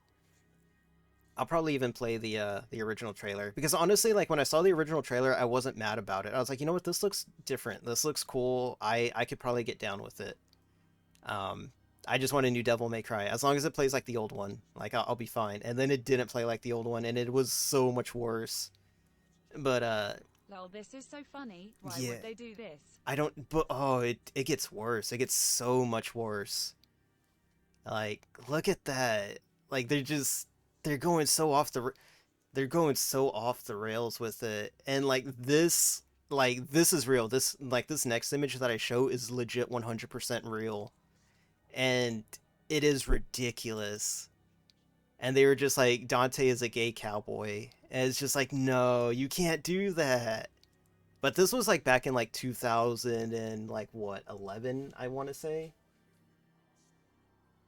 I don't even remember. LMAO. Yeah, it was bad. Like, yeah, 2013. So I want to say this was like in 2012. WHO okayed this presentation. I don't know, but it was the weirdest presentation ever. There's more images, but it was fairly obvious that the media was paid. Um, Xbox Magazine put out a glowing review for this game. I don't have it anymore, but it was a tweet where Xbox put out a glowing review, like a 9 out of 10 for DMC Devil May Cry.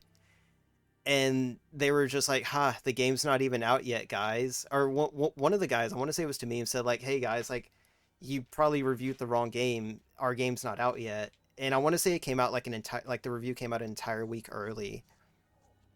And Capcom put a retraction out saying like, "Oh, sorry, we got some bad info." But then literally a week later, the review dropped and it was a 9 out of 10. So it led a lot of people to believe that the game was being paid, or that the reviews were being paid for. And a lot of this kind of enforces what the fans were saying, that it was a lot of it was a lot of smear campaign against Devil May Cry fans, because a lot of what the journalists were saying. No. Yeah. Don't worry, we're not getting into that territory. but a lot of what the journalists were saying were like, fans are crying, stuff like that. Yeah, it was the weirdest thing. It was the weirdest like case of journalists like coming to defend something. And this was in 2013. Well, let's see. What's the date on this one? Yeah, so this was in 2013, an entire year before those events happened.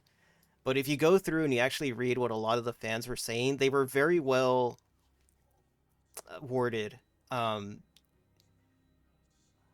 yeah, so like this guy like kind of goes with, not against exactly what I was saying, but it's a point that I missed earlier. Trying to frame the fans as being babies instead of the game being bad. Yeah, basically.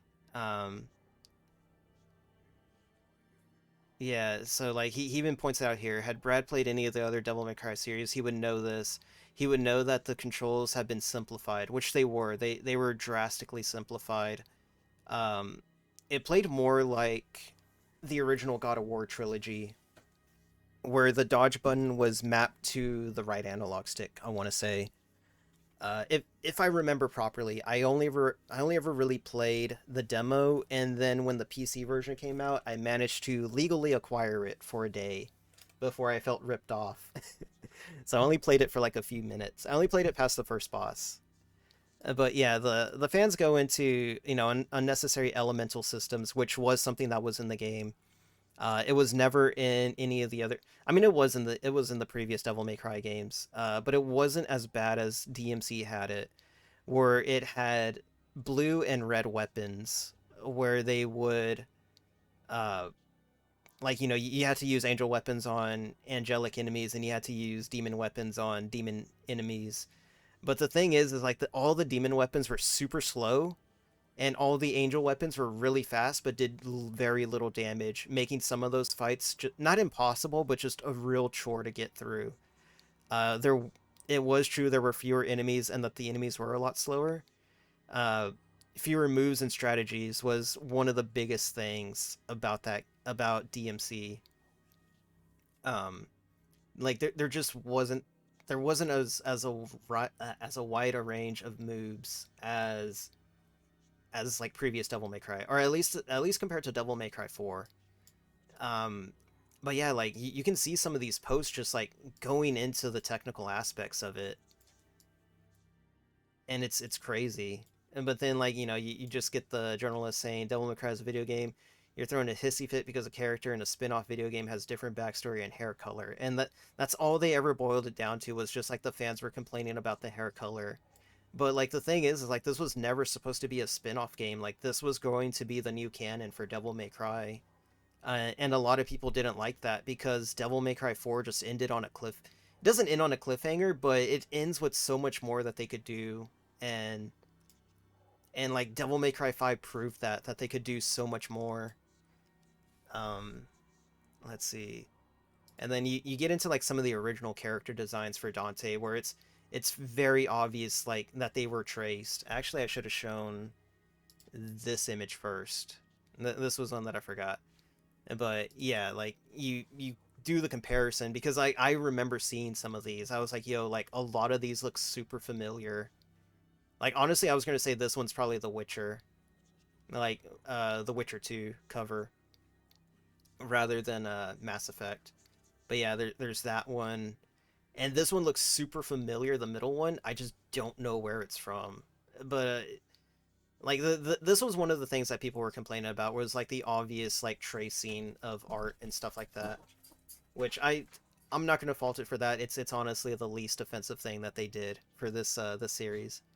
But then you get into the sales where they start, where you had the journalists running coverage, running damage control for the series, and then you also have the developers themselves, or like I said, the developers themselves doing stuff like this, insulting the fans, calling the fans gay, saying that they're not Elvis Presley, whatever that means, saying that they're this like hair metal bands, and it's just like you're getting into a lot of stuff that you don't want to insult. Um, and then you get into the sales where like it just bombed in Japan. It sold half of what DMC4 sold, and half of what DMC4 sold. Let me see if I can find the sales numbers And again. the assumptions are just so weird. Yeah, they really are weird. Let me see if I can find these sales numbers again. Because if it sold half of what now that I think about it, if it sold half of that, then that means that it sold. Here it is. Here's the sale numbers for the whole series. No, okay, so this is something else, but it shows like actually this is a pretty good reason why you should play Devil May Cry in its chronological order. Features added, which is just the base game. I'll get into this one later. This is actually really good, but I'm gonna get sidetracked if I do that. Give me a second. Let me find it. I know I have the sales numbers in here somewhere. I can't find it anymore. Let's see. I like that image. It's just a funny meme. 60 frames, haha. Let's see. I can't find the sales numbers anymore. I know it's here they are. Here they are. Okay, so half of what DMC4 sold was, so like what's half of 2.3, like 1.15 million, just to simplify it, just to like round down. So that's even less of what Devil May Cry sold. That's about on par with what Devil May Cry 3 sold. And the only reason Devil May Cry 3 sold so poorly was because it was jumping off of what Devil May Cry 2 was. And a lot of people weren't a fan of Devil May Cry 2. So when Devil May Cry 3 came out, it did very poorly. But when word of mouth got around, then yeah, but then when word of mouth got around, it greatly improved DMC4 sales. And yeah, Devil May Cry DMC was projected to sell 5 million on launch, but because of constant backlash and just shooting themselves in the foot, they reverted it to 2 million. And then after that, projected sales from, it just states it right there, was 500,000. Pre-orders weren't anywhere near that. Let me see if I can find the image again. This is me being a history teacher for video games now. So then here you go. You get end up like what it sold half. Well, I don't know. Jeez. Yeah. So actually, I mean, like honestly, now that I think about it, this is most likely worldwide. But I mean, you still like half. Oh, actually, no, it does sell. It does tell you.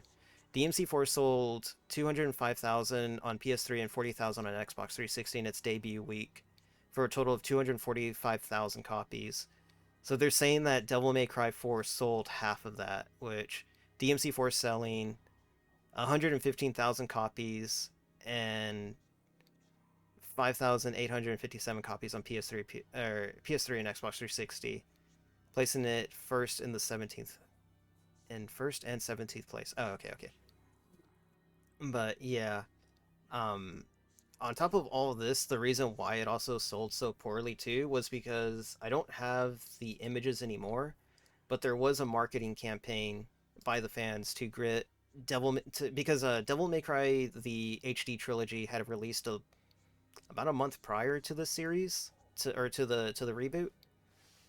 So they ended up doing a campaign to boost the sales of the HD trilogy to show, Capcom like, hey, we still want more of the original. We don't want this one.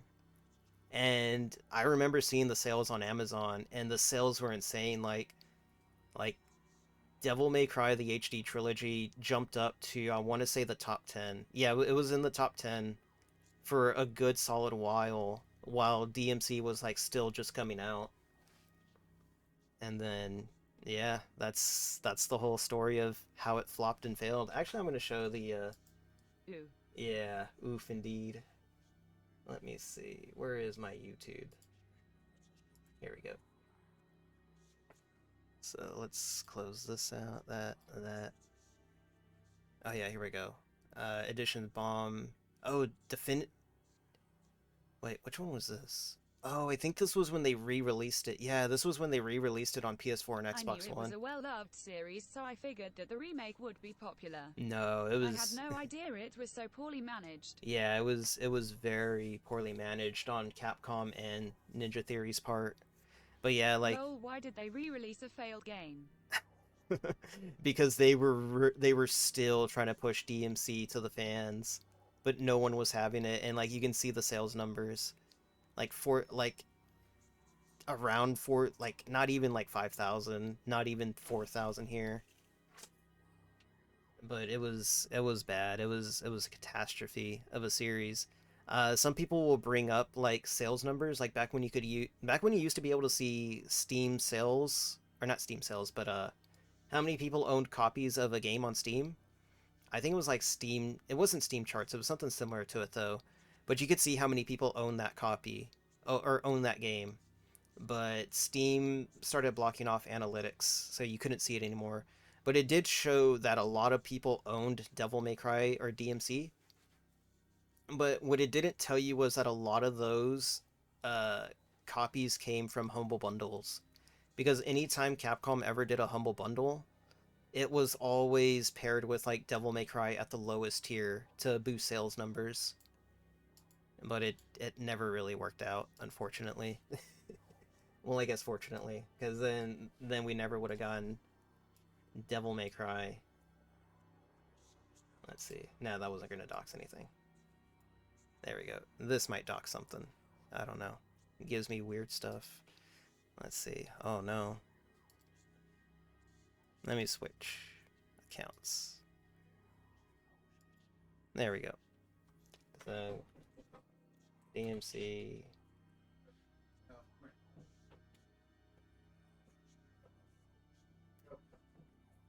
Hold on real quick. Hey, come here.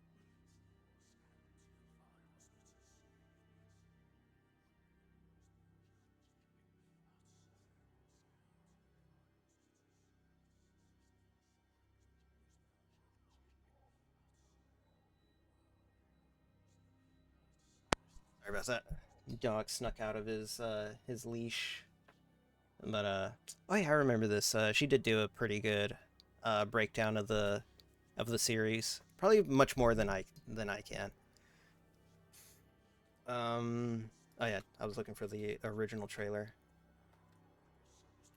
So like, I don't hate the original trailer. I think it's fine. I think it's an okay trailer. A lot of people like really shat on it, like really bad. But like I said, I honestly didn't mind it too much. I'm gonna make myself smaller, so that way you can see it. Young offenders rehabilitation. Like I thought it was an interesting intro to the world that we were gonna get. 64432B. Because I remember reading a lot of the original design documents where a lot of it was going to end up taking place in Dante's head, where like I guess it was going to be like what was that? What was that stupid movie? I don't remember. But this trailer is just like wild. It was like so radically different than what like people were used to for Devil May Cry, but I didn't mind it.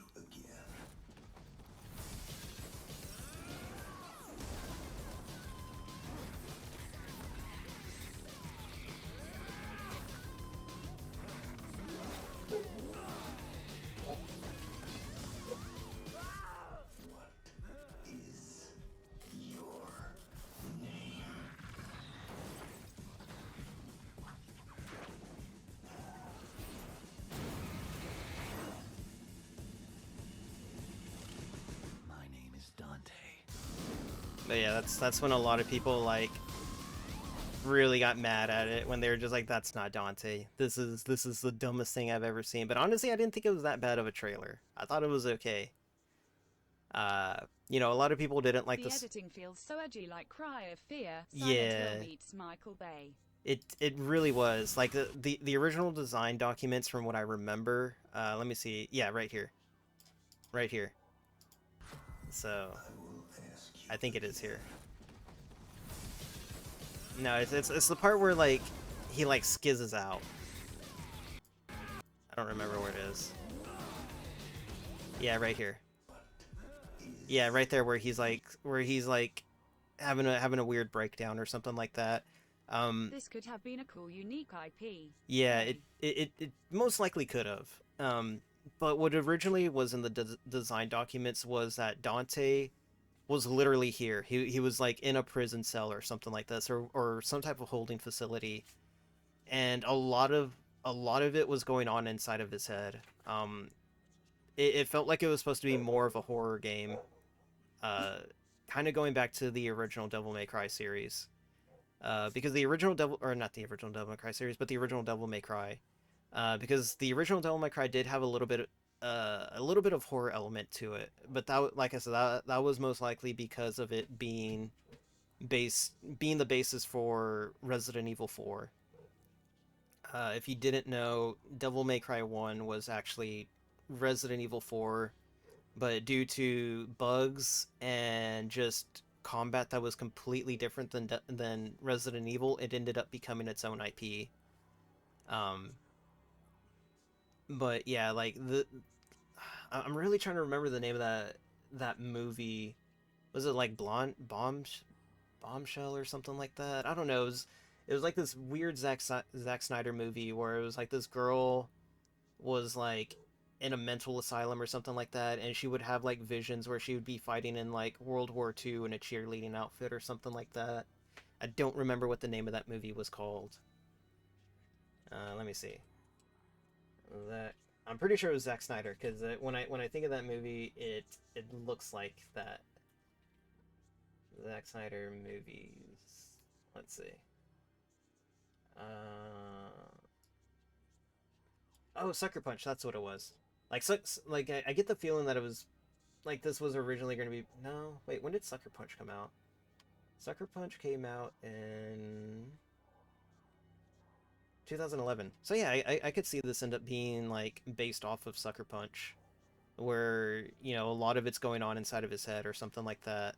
Or he does have something, but a lot of it is mainly, you know, just stuck in his head. But yeah, I mean, I didn't think it was a bad trailer, like a lot of other people thought. But then I'm just gonna play the Devil May Cry 5 trailer. Devil May Cry 5 E3 trailer. No, I don't want the reaction. I just want the E3 trailer. But then, like, you know, that happened, and then, you know, all the history that I talked about before happened, and then basically everyone just assumed Devil May Cry was dead, and, you know, for good reasons. You know, 4 didn't sell as well as it was projected to. There was huge backlash against DMC, so any chance of ever putting out a like even if they did, it still would have crashed because of past history with the first reboot game. So everyone just assumed Devil May Cry was just dead. It was gone. Like, we weren't going to get any more. We were just stuck with like 3 and 4 and 1 and 2 and the reboot and the anime, which honestly, like, it wasn't bad. It was kind of cool. Like, we had our own, like, the Devil May Cry community had their own little pool, and we had our own little discussions, and, you know, it was fun times. Well, not fun times, but we made the best of it. But then, like, E3 2018 happens, and then this trailer drops, and it made everyone go crazy. And then it like, people will still say, like, oh, like, you can't trust Capcom after DMC, but DMC 5 really is a love letter to the series. To the series and to the fans. They even make jokes at DMC's expense. You never had this much trouble. You gonna make it through this? But this, oh man. And then it just opens up with, like, and, like, I knew it was like Devil May Cry instantly. Hey, honey. Need assistance? And it just had the most fire theme song ever.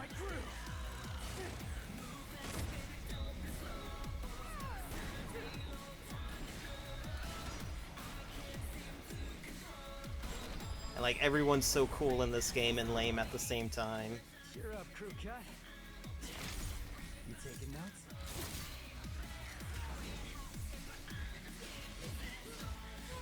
Sour PLs. Yeah, he's a real pro at smacking demons around. That's why I built him that well-functioning arm. To kick demon ass. No, yeah, people were so happy to see Nero back. They were just like, oh my god, I can't believe Nero's back. When, like, everyone hated Nero for the better part of, like, a decade. But it was like, never in my life had I ever been so happy to see Nero. Nero is a new character that they introduced in DMC 4. My brilliant badass work is worth every dime, you know it. Cash first.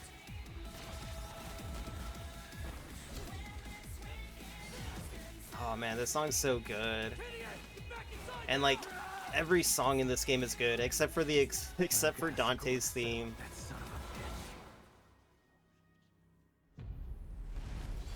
It's such a good trailer, and it really was, like, just, oh yeah, and then they do the Dante reveal at the end.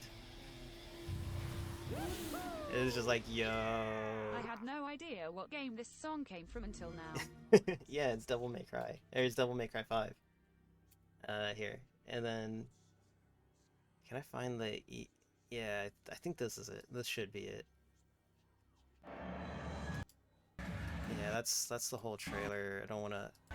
I'm trying to get... Here we go.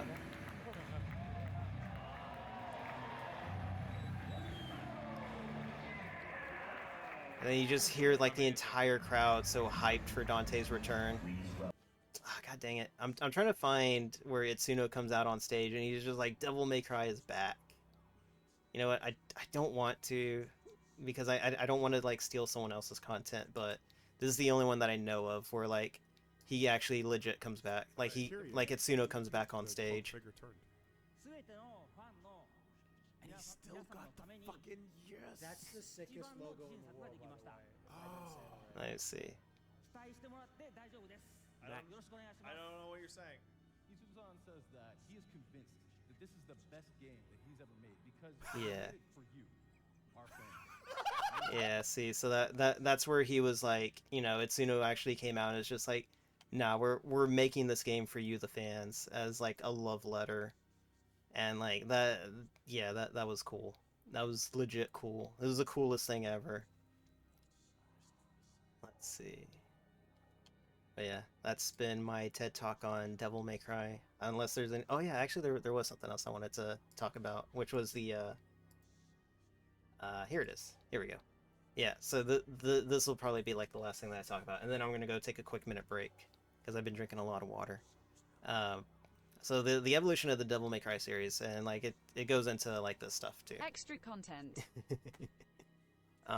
So this is why I tell everyone that they should play the Devil May Cry series in its chronological order, because of the way that it improves on. So you get the base game. So you know you get the base game, features removed and stuff like that. So you know, unique playable characters, which did eventually become a staple. So Devil May Cry 2 had 2 playable characters. As I said, primitive aerial raid, rainstorm, Twosome Time, instant gun switching, lock-on display, and Bloody Palace, which Bloody Palace is a survival mode that has been a part of every game except for the original release of Devil May Cry 3. The things that they did removed was instant sword switching and combat that isn't stiff as hell. So they did mess up the combat a little bit, or a lot.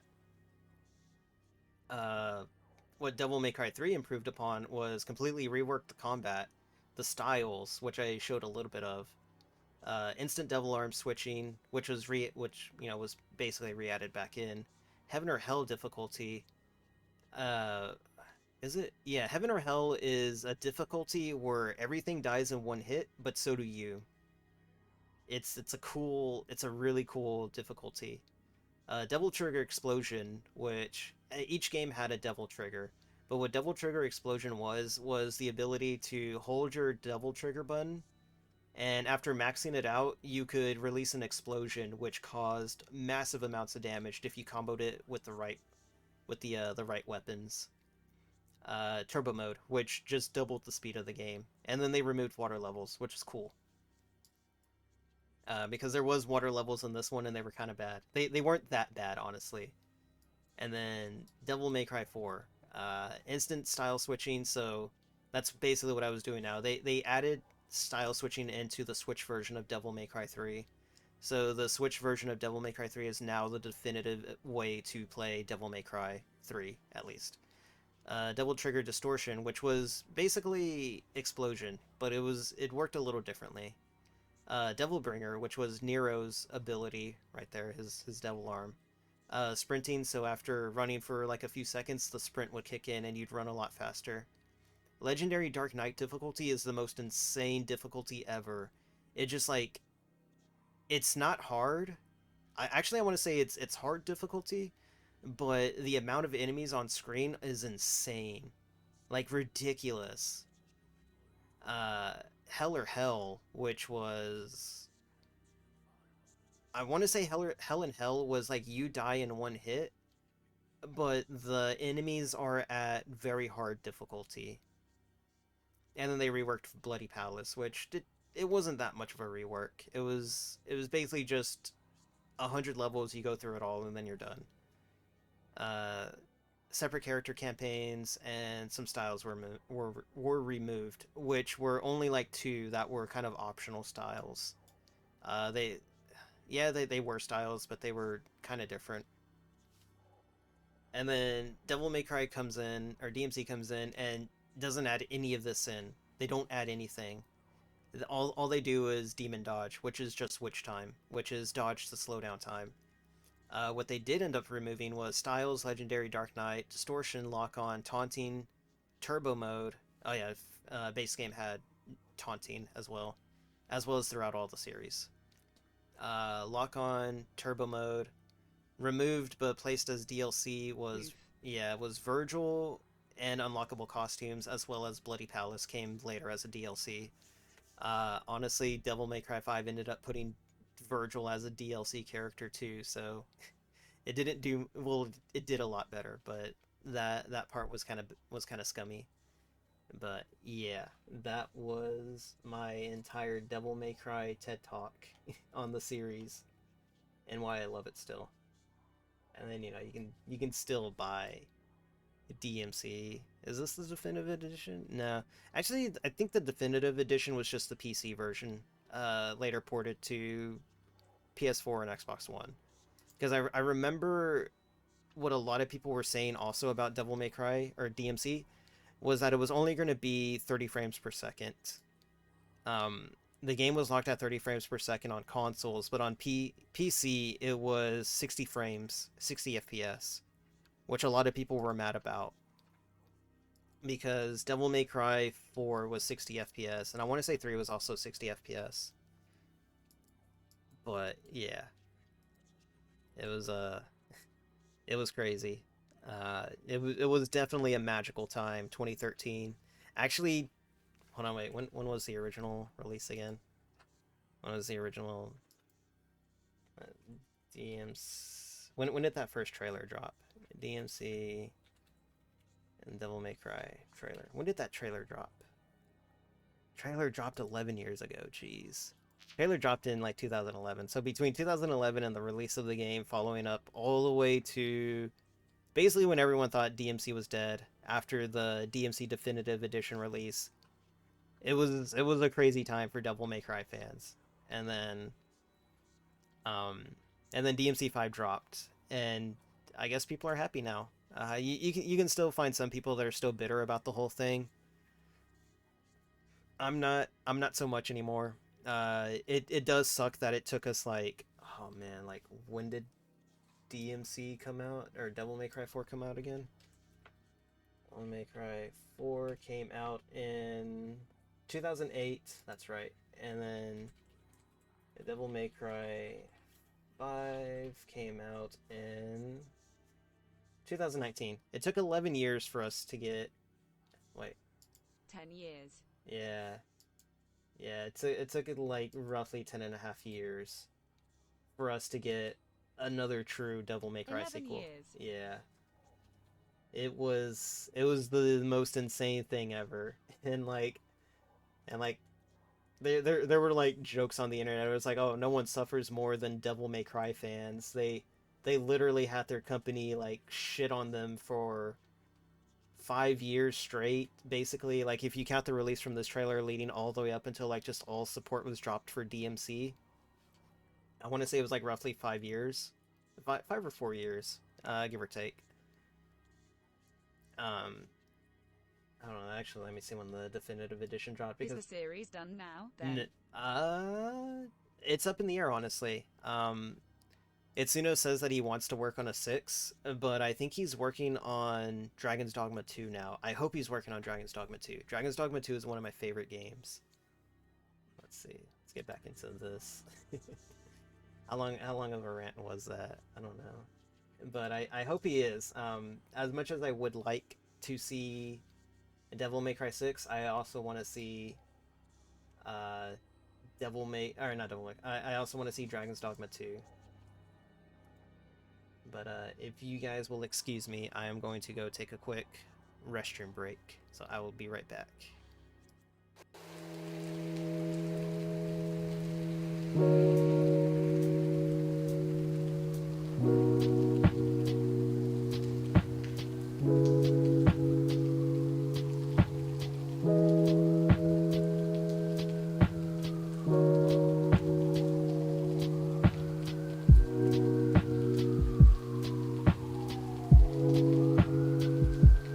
Love her that much?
Oh yeah, I did have a desktop audio. Actually, I wanna show a little bit more off of Devil May Cry. Let me see. Desktop stream. Here we go. So there's actually a little bit more that I do want to show off, and that is the combo systems, because I said I would. I'm nowhere near as good as some of these people. Devil May Cry. I'm just gonna do 3, because like 5 Devil May Cry 5 combos videos have way too many spoilers. But thank you, Ari. I'm glad you enjoyed my presentation. It basically felt like that. It basically felt like a presentation. I'm so glad I ate before doing this, because honestly I did not expect to go into this type of rant. I did not expect the stream to go this way. I was legit expecting to play Bayonetta for like 4 hours. And I ended up playing Bayonetta for like an hour, and then ranting about Devil May Cry in the series for like an hour and a half, I think. Let me see. Devil May Cry. I think it was like Mad Combos.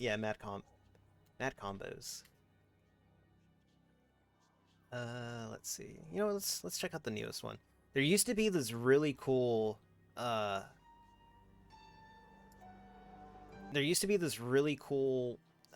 person that made combos. Everyone was convinced that it was a chick because they went by a female username, but I can't remember her name for the life of me now. But she was really good, like insanely good. Like she was considered like the best in the series, or like the. But yeah, like this is like the most insane thing, and I can actually like kind of break this down a little bit. So let me see. Let me get the combo back. Okay, so let me slow it down here, and I can probably point it out a little bit. So I'm just gonna mute the audio because I don't want to hear slowed down music. All right, so he goes into the not the helm breaker, but it's like your up attack. And then he goes in for a helm breaker here. Helm breakers it, cancels it out from, or he does a jump cancel. So the way that a jump cancel works is as long as there's something for you to jump on, you can cancel out of an animation. So he does it quite a bit here. So helm breaker, and we'll go back a little bit.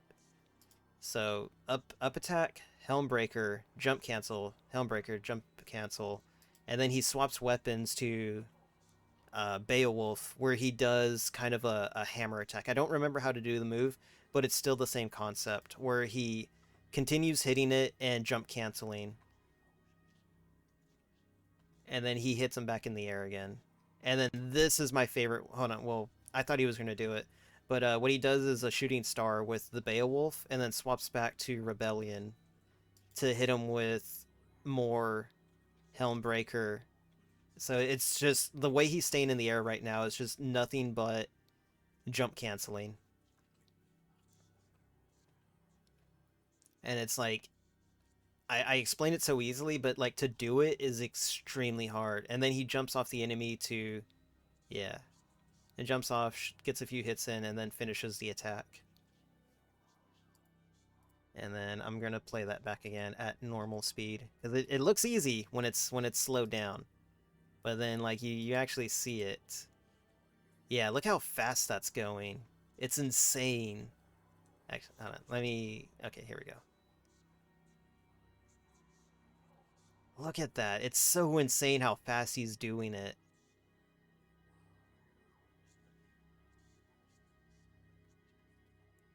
Yeah, it's insane.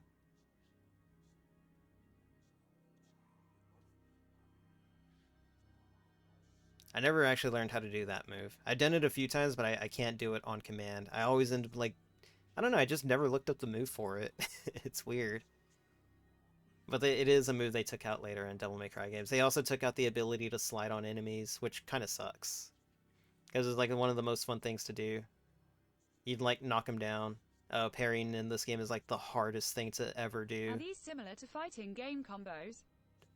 No. These are way different than to fighting game combos. I mean, I guess they kind of are. A lot of them require, what's it called? What's the word I'm looking for? a lot of them require like analog inputs as well as button inputs, but it's not all just like, you know, it's not all just I don't even know how to explain it properly. Like I do play fighting games, but I was never that good at it. You know, it's not just a dial-in system like Bayonetta's is. This guy's doing a style switcher mod, or not mod, but he's doing the style switcher on the Switch right now. But yeah, like, they're just insane. Ah. Yeah. I wish I could explain it a little bit better, but it's honestly the one thing that I can't really explain. It's more like something that you should probably experience for yourself. But yeah, I remember people going into this particular room because the enemies basically had like double health. So you could get away with doing a bunch of combos on them. Like some of the sickest combos you could ever think of. But yeah, it's insane. I love it. It's like my favorite series. But unfortunately, actually I kind of want to bust out the PS2 version, but I don't want to go through the trouble of setting it all up. I really do wish that I bought the series on PC during the sale, but I guess I'll pick it up next time. I'm pretty sure there's like I said, if I do that, I'm gonna have like so many copies of Devil May Cry now. And I'd rather not have to start over on all of them ever again. Or not ever again, but I've started the games and then I've finished them and then I've started them again on like so many different consoles from like PS2 to PS4 and then like Switch and PC now. I never bought the original HD trilogy on PS3, unfortunately. I wish I did, but I didn't.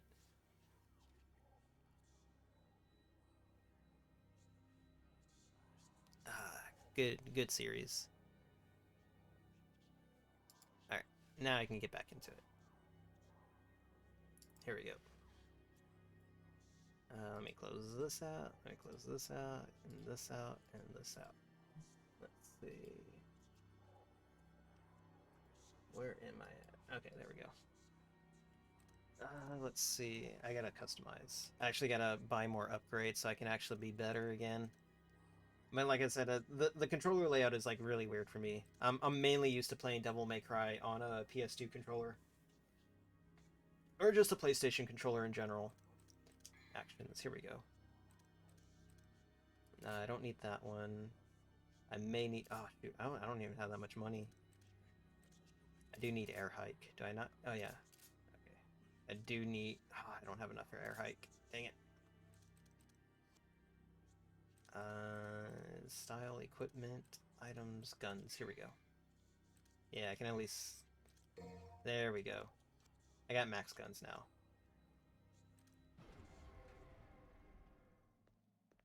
But I don't mind the weapon swapping in this one, especially when it gives you all of them. I just wish it was more customizable like Devil May Cry 5, where I could just like pick the weapons that I want. Because there's only there's not only a few. I like all the weapons in this game.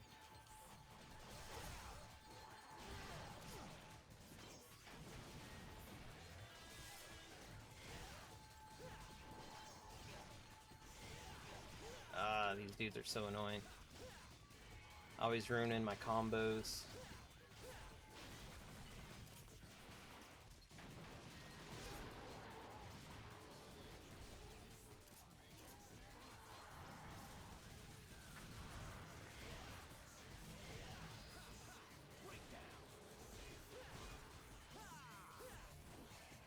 Really just trying to grind up the trickster.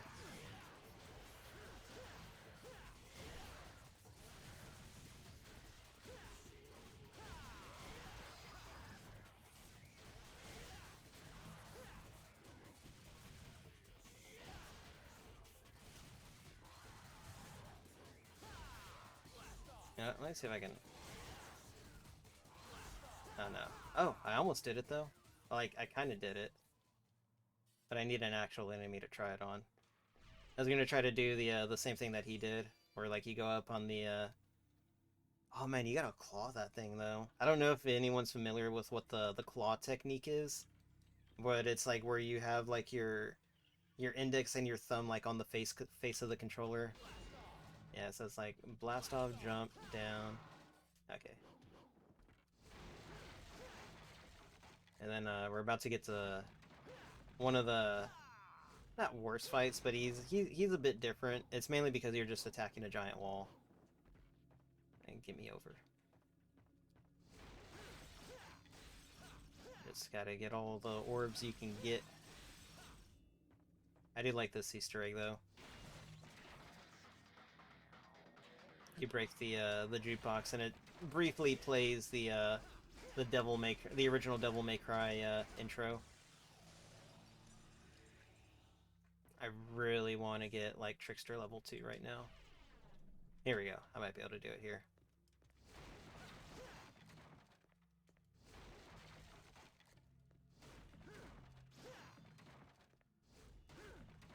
This is usually considered like the best place to do combo practices because it's basically a giant open place. But there's enough for you to like play off of.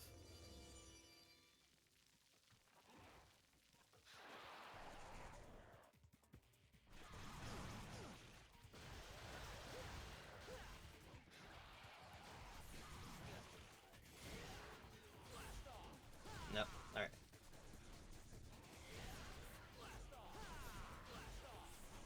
Okay, I almost got it.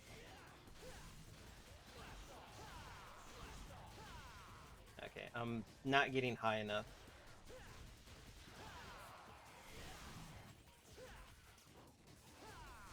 So when I do it, I gotta get a little bit higher than him. Oh.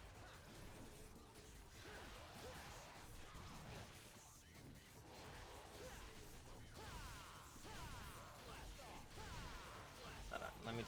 God dang it. Okay. Okay, I gotta look at that video again to see how he was doing it.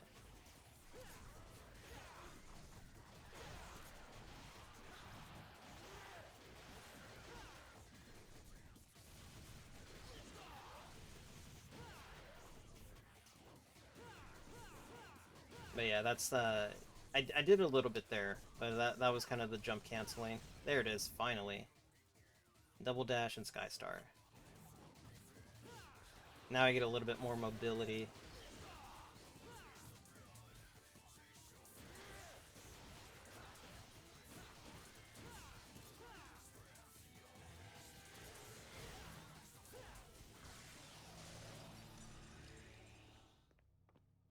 But yeah, I do eventually want to go through and play through like all the Devil May Cry games again. I just don't know when yet. I'm thinking maybe next month. Because technically next month would be like my 6 months as streaming. But I don't think I'm really going to do anything like crazy for a 6-month thing. I don't... Like, I don't mean to dog on anyone that does do a 6-month anniversary thing.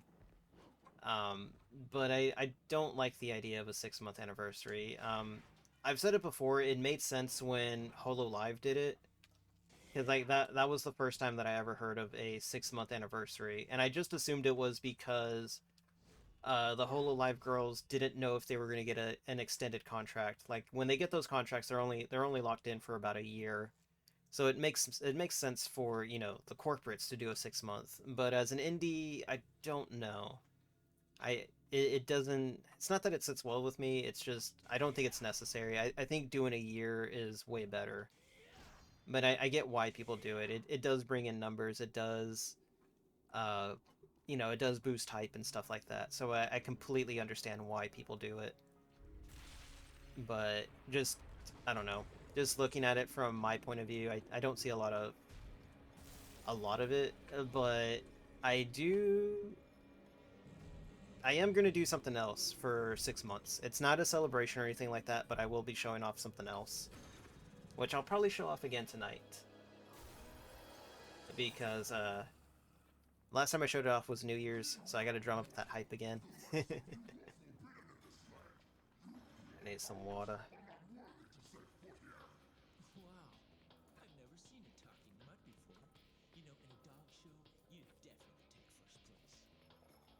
This is also like one of the best songs in the game.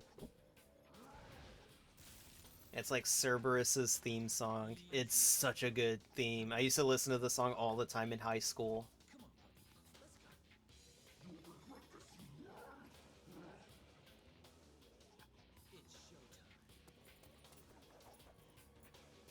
Yeah, I mean, he's such a cocky asshole. But like it's like lovable in a way that like Dante in DMC wasn't.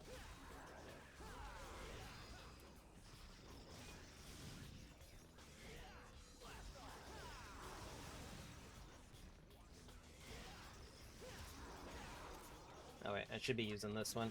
So when people were talking about elemental damage, it was... Oh shoot. It was in reference to the angel and demon stuff. In Devil May Cry 3, it had it, but it wasn't something that was like... It was just a slight damage boost. It wasn't anything else. So if you didn't want to use it, you didn't have to. But the elements were tied to weapons, like, Cerberus is ice, so obviously I'm not going to do, like, as much damage. But it is cool. But then you get this one, the double sword, which is fire and wind. Which does... The fire element does a lot of damage to Cerberus because he's an ice-based enemy. Oh man, I got hit.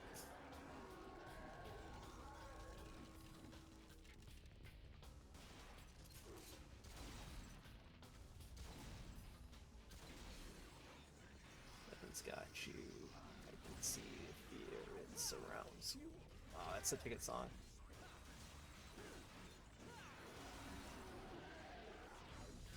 Oh man, I actually got hit by that. I really wish I had the double jump for this one now. Okay, you know what? I'm gonna have to cheese it.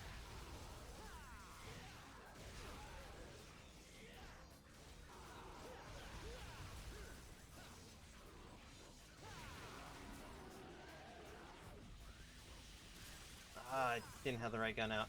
I'm like really messing it up right now.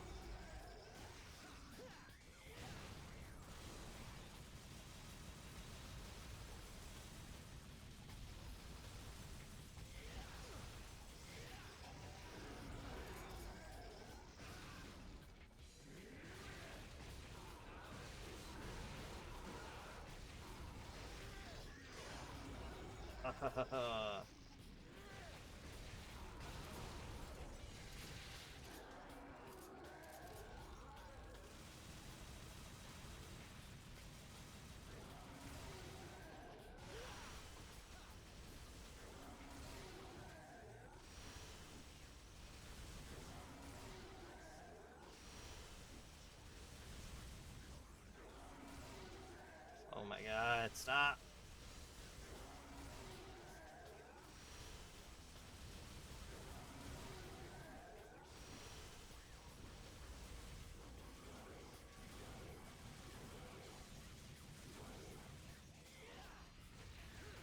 There we go. Not the best boss fight in the game, but he does act as a filter if you're not ready. Like if you can't get good up until this point, then you tend to get filtered pretty hard.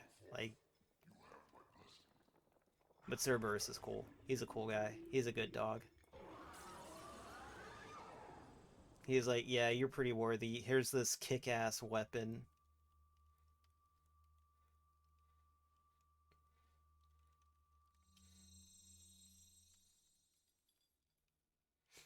I may end up just playing this game on like the PS4 again, just so that way I don't have to go through the effort of unlocking everything again. But the style switching is pretty cool, so I'm probably going to grind this game a lot offline just so I can come in guns blazing.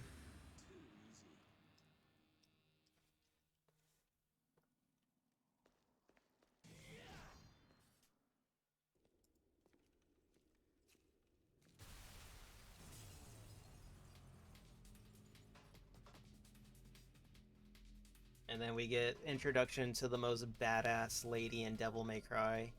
Arguably even cooler than Trish, that they introduced in DMC 1. Didn't you get an invitation?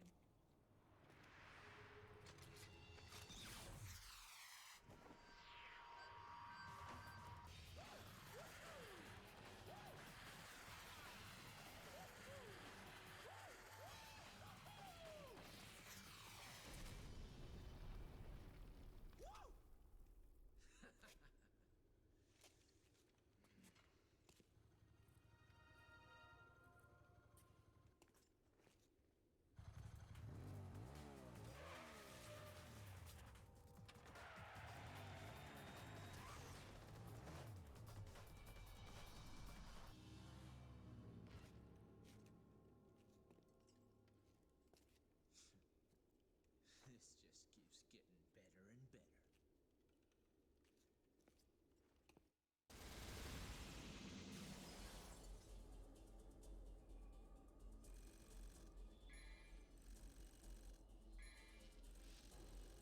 Look at that. Nothing but bees. I gotta do way better. I really need to practice at this game, and I'm just really not used to a Switch controller for this.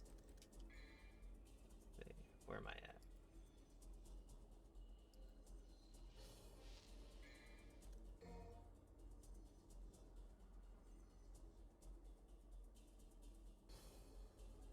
Oh man, give me a second. Gotta get that stretch in.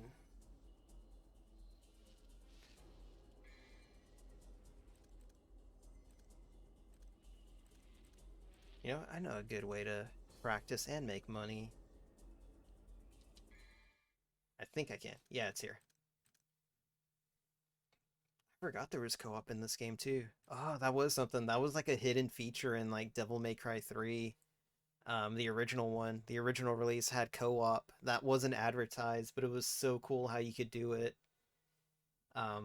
There later on in the game you get an ability that lets you clone yourself. And then with a second controller plugged into the game, you can press start and you'll have player 2 will have access to the clone. And it was so cool. There you go. We'll do this a little bit. Farthest I made it to was level 900. Honestly, that's not very far.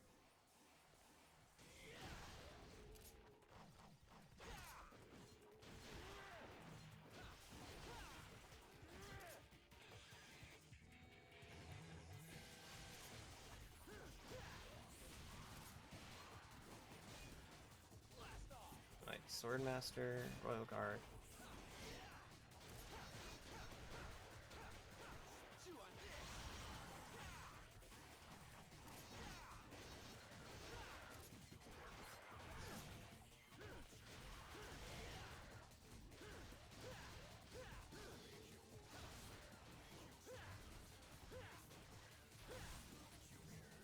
I always forget that that kick doesn't have as good of a reach as you'd expect it to have.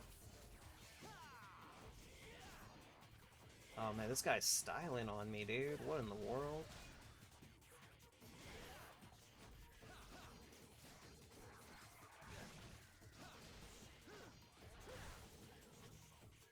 And then after being a level, you get access to whatever other place you want to go. I think it's like fire takes you the highest up.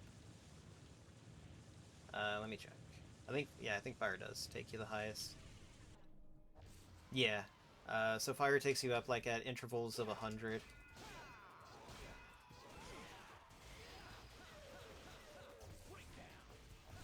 And then we get to fire old Grim Reaper buddy again.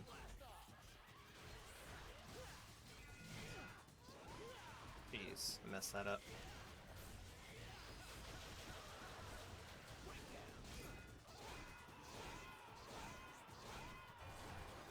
There we go. I always forget about the dodge.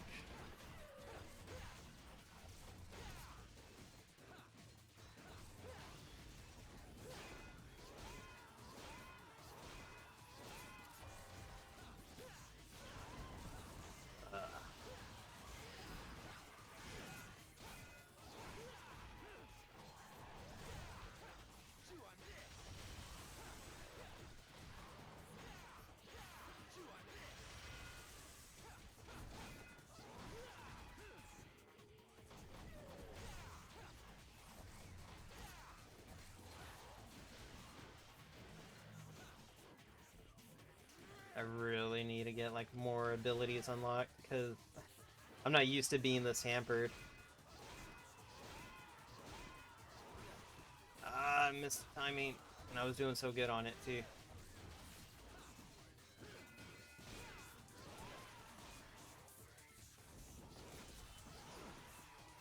Alright, let me see if I can get the... Nope.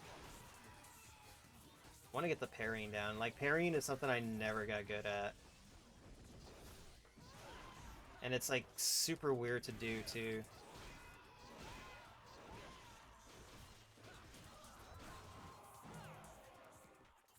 Because it's like... Where is he at? There he is. Come on. There we go. That was a perfect parry. I don't think I could do it again.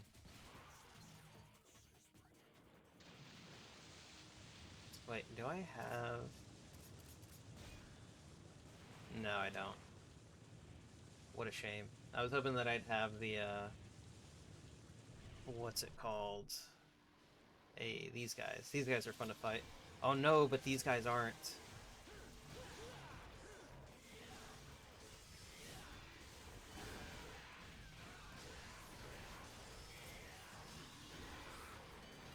But yeah, the other guys are not fun to fight. The ether ghost dudes, like those are not fun.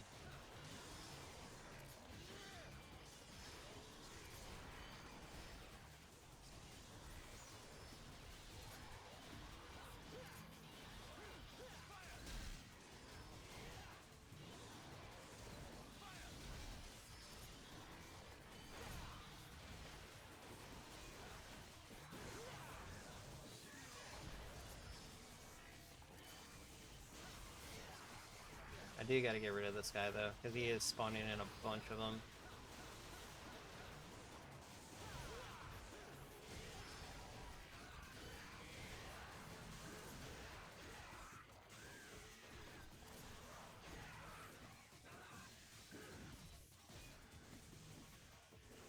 Trying to get at least 20,000 before I get out of here.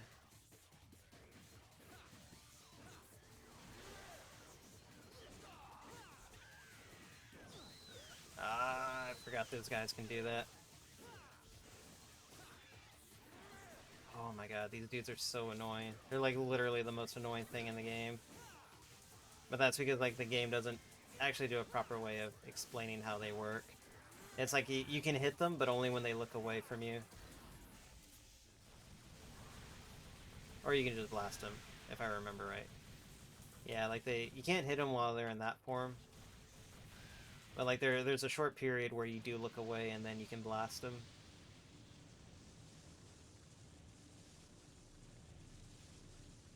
Let's see. Oh wait. It's like 3 here. Oh no, the spiders.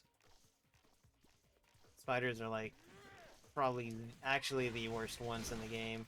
But that's because if you use your melee weapon on them and then you end up slicing them in half, they end up like spawning in a bunch of like baby spiders that you gotta like... I mean, I just don't like it. Yeah, there we go. Like I split one in half.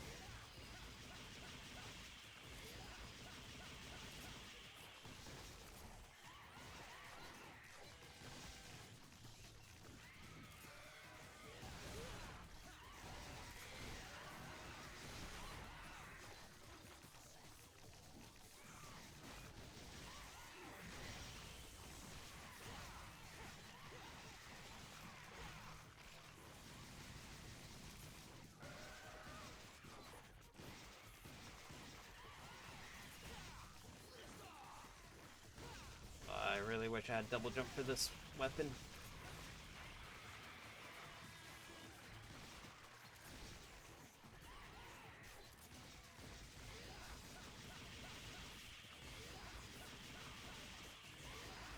Oh yeah, so like always my favorite thing to do is like million stab and then cancel out of it and then cancel back into it. Oh yeah, split it in half again.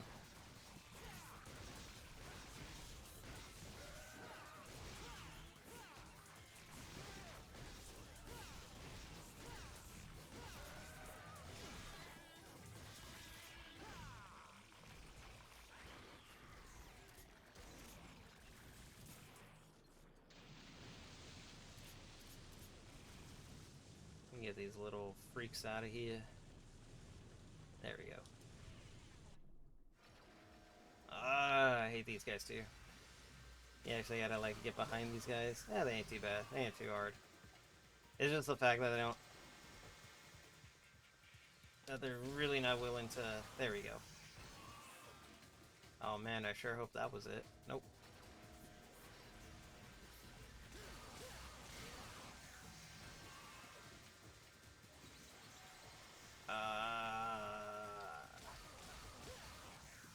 Easy. But yeah, it's the fact that you can't be as crazy with these guys as you can with like all the other enemies, because there's really nothing to be crazy about. There's a reason why like every combo video it's mainly like the Reaper guys, because they're the easiest. They're like the best punching bags in this game. They have really good attacks and they have really good just health overall. Like they're the least gimmicky enemies in the game. So you can basically just like run around and do what you need to do. Like these guys, all you can do is just like shoot at them and they explode. Like that's literally it, unfortunately. There's really no other gimmick to them. Oh, the chest guys. Yeah, these guys aren't too bad. I mean, they are a little gimmicky. But,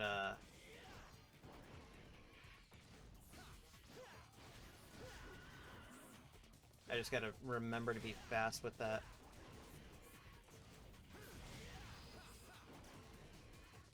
There was also, like, iframe on the jump, if I remember right. I just don't remember exactly what it is. Oh yeah, I think it's in the backflip. No.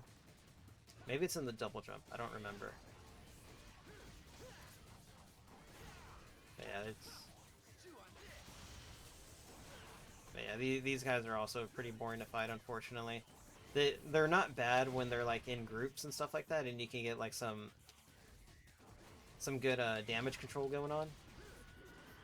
But like just solo, they're not that fun.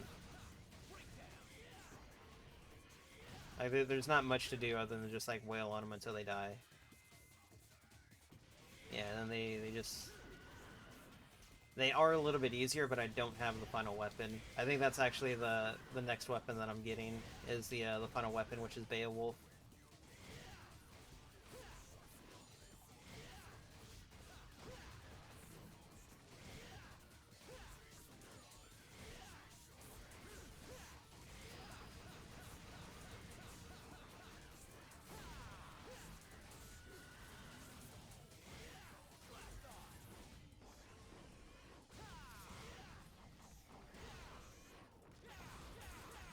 I was almost gonna do it, but I didn't realize how much health he had left. What a shame.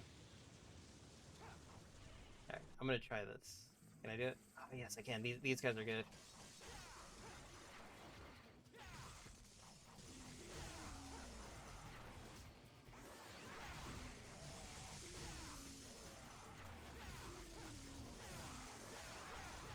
Yeah, there we go.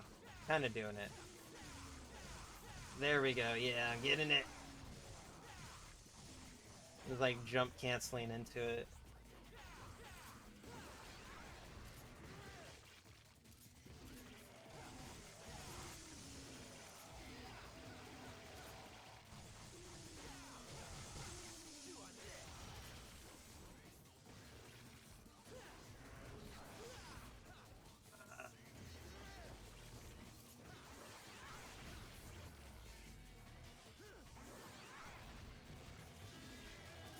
Got that guy straight out of the air.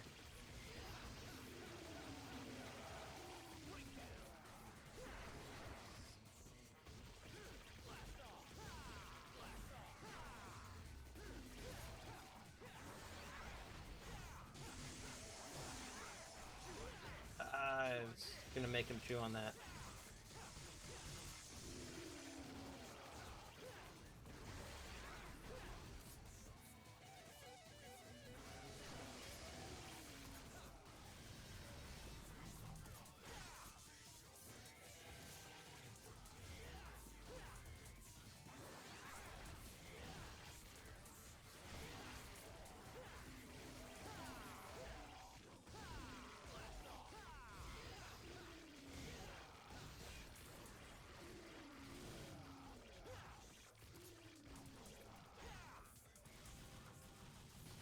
Easy. Oh man, I love this game. It's just so much fun, like at its base level of just killing enemies. I shouldn't have picked that up just yet.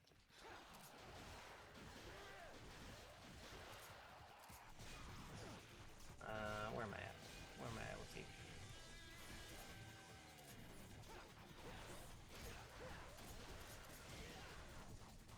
Not the weapon I wanted, I accidentally swapped out too fast.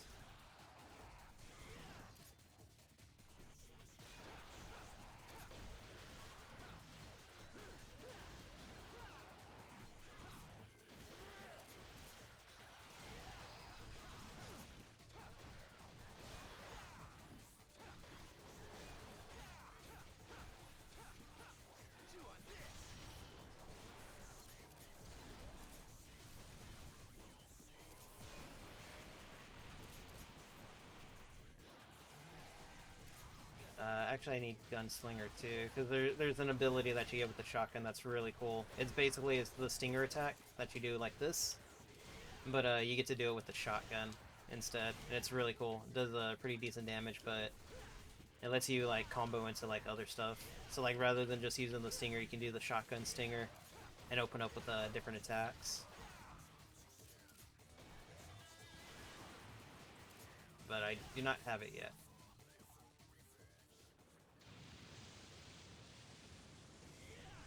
Go up 100 floors, 216.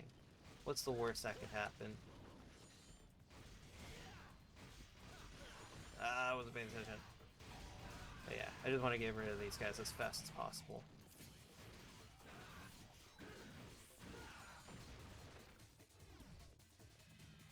More?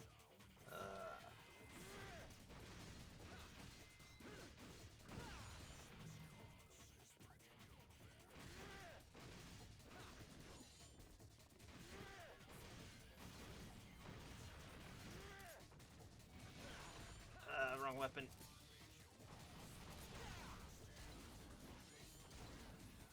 What is that? 2 hits?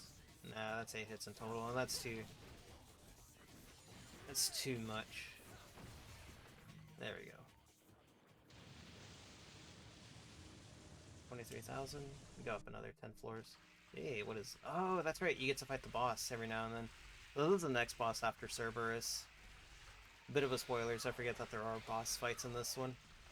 But this one's fairly easy. Oh wait, no, he's weakened to ice. But then he does that stuff to you.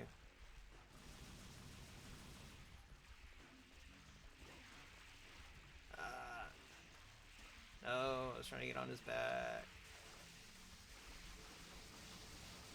Hoo hoo hoo.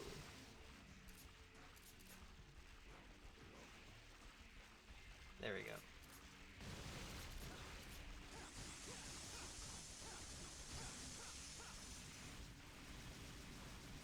Not the best fight in the game, or not the best boss fight in the game, but he's all right.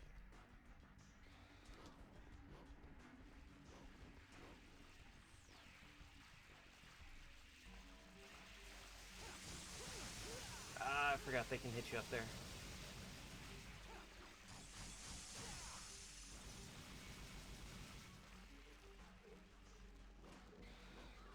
But yeah, I'm pretty sure there's like more advanced players out there that can do this like way flashier than I can.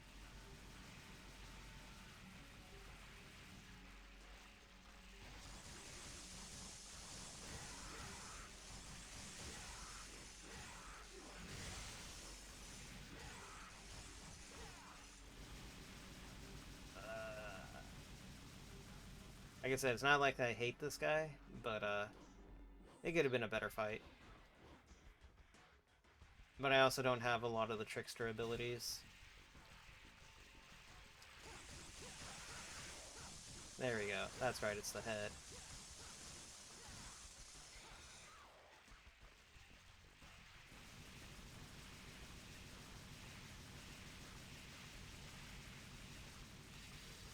Oh shoot.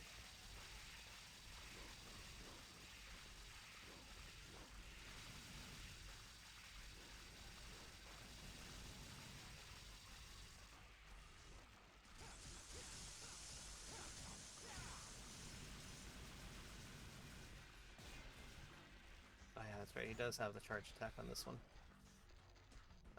Rotate the right way, please. There we go.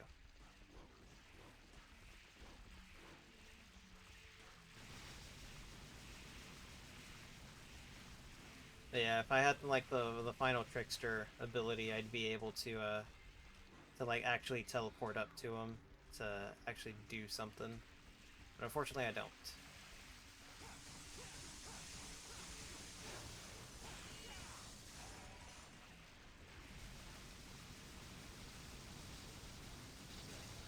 I thought I was able to dodge them all.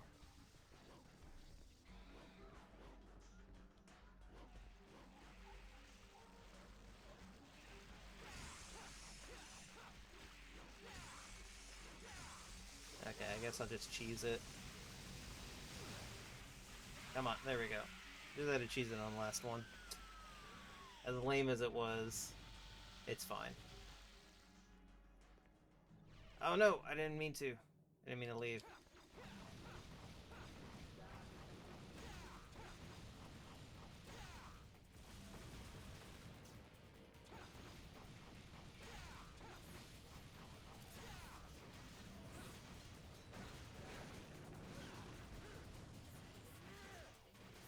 What floor am I on again?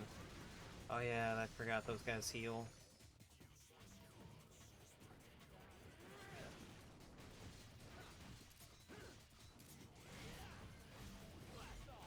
But yeah, these guys are just also not as fun to fight just because of how dull they are. Like you can't really combo them. All you can really do is just like wail on them until like they're done.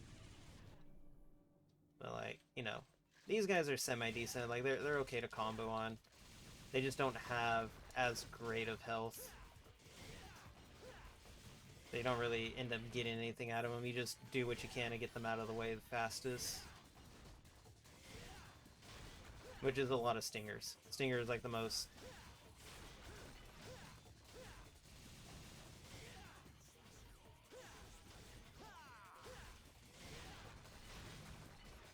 Yeah, Stinger's like the fastest way to get rid of them. This way. You can go up another 100 floors. 426, let's go. Yeah. Like, dude, like these guys. These guys are like really good to combo against.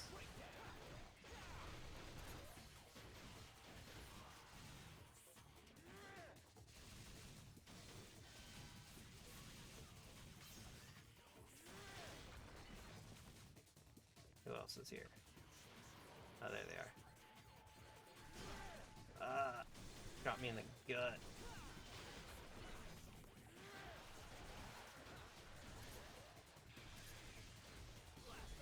I missed it. But yeah, that's the I was literally just doing the jump cancel right there. I just gotta be able to figure out how to finish the attack, and then yeah, I just gotta like be able to do the attack and then cancel, and then the attack and then cancel. Otherwise, I just cancel out of my own attack, which is like I said, it took me a while to like actually learn what jump canceling was in this game. But once I figured it out, I was like, oh, okay, I get it now. It's easy. Well, it's easy to jump cancel. It's hard to like actually fit it into your combos. Oh yeah, I forgot you can't. Yeah, these guys are also kind of annoying.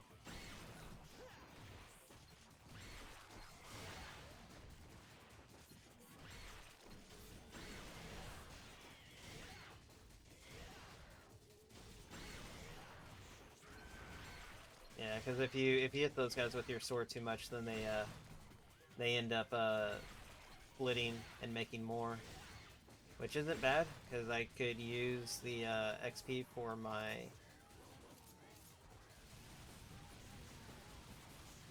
there we go, because I could use the XP for my gunslinger.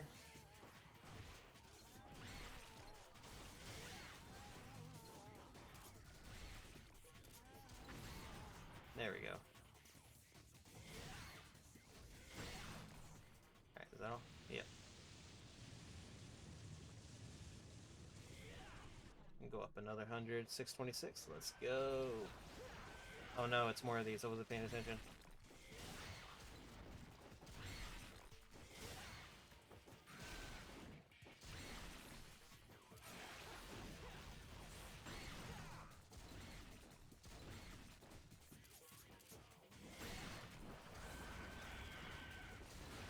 Oh my god, I can't hit this guy.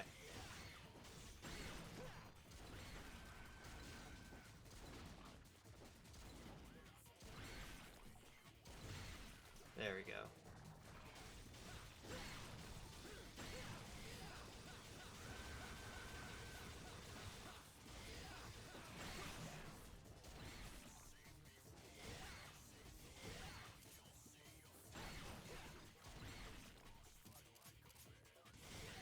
Look at that, A rank. Could have done better. But it's... Oh shoot. They're not the most fun enemies to fight. Where's the fire at? There it is. Go up another 100 floors.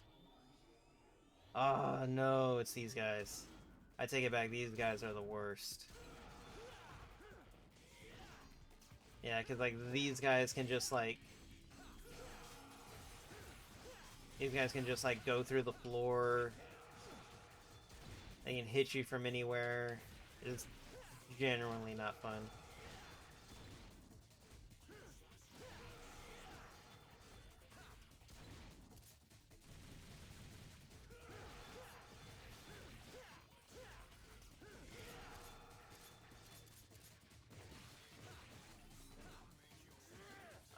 Stop it. Oh man, I forgot those explode.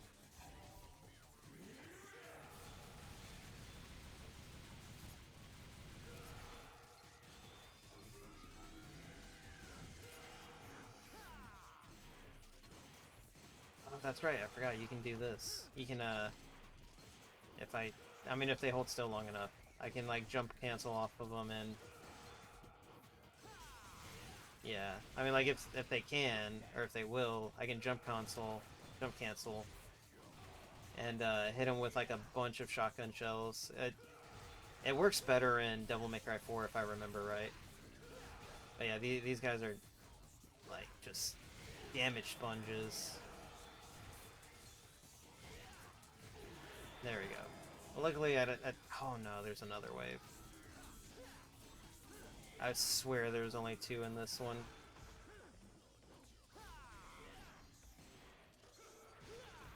Okay, you know what? I'm just gonna end this session here. So, if you want to kill me, go for it. Because you can't, unfortunately, you can't, like, save and exit in the middle of a bloody palace. You're just kind of, like, stuck in it. And I got more than enough blood, or red orbs. Bruh, can you even hit me? Alright, you know what? I'm not gonna ruin my run for you if you can't hit me. There you go, finally. I'm, like, standing around for like 5 minutes and this dude's just like, I'm gonna swing the sword around my head and not actually hit you. While he just, like... While I myself cannot hit him very well. There, finally. Alright. Let's see, who's in here? These dudes. All these, Reaper dudes, I'm pretty sure are named after, what's it called? Are named after, like, the 7 deadly sins. But, I don't remember off the top of my head.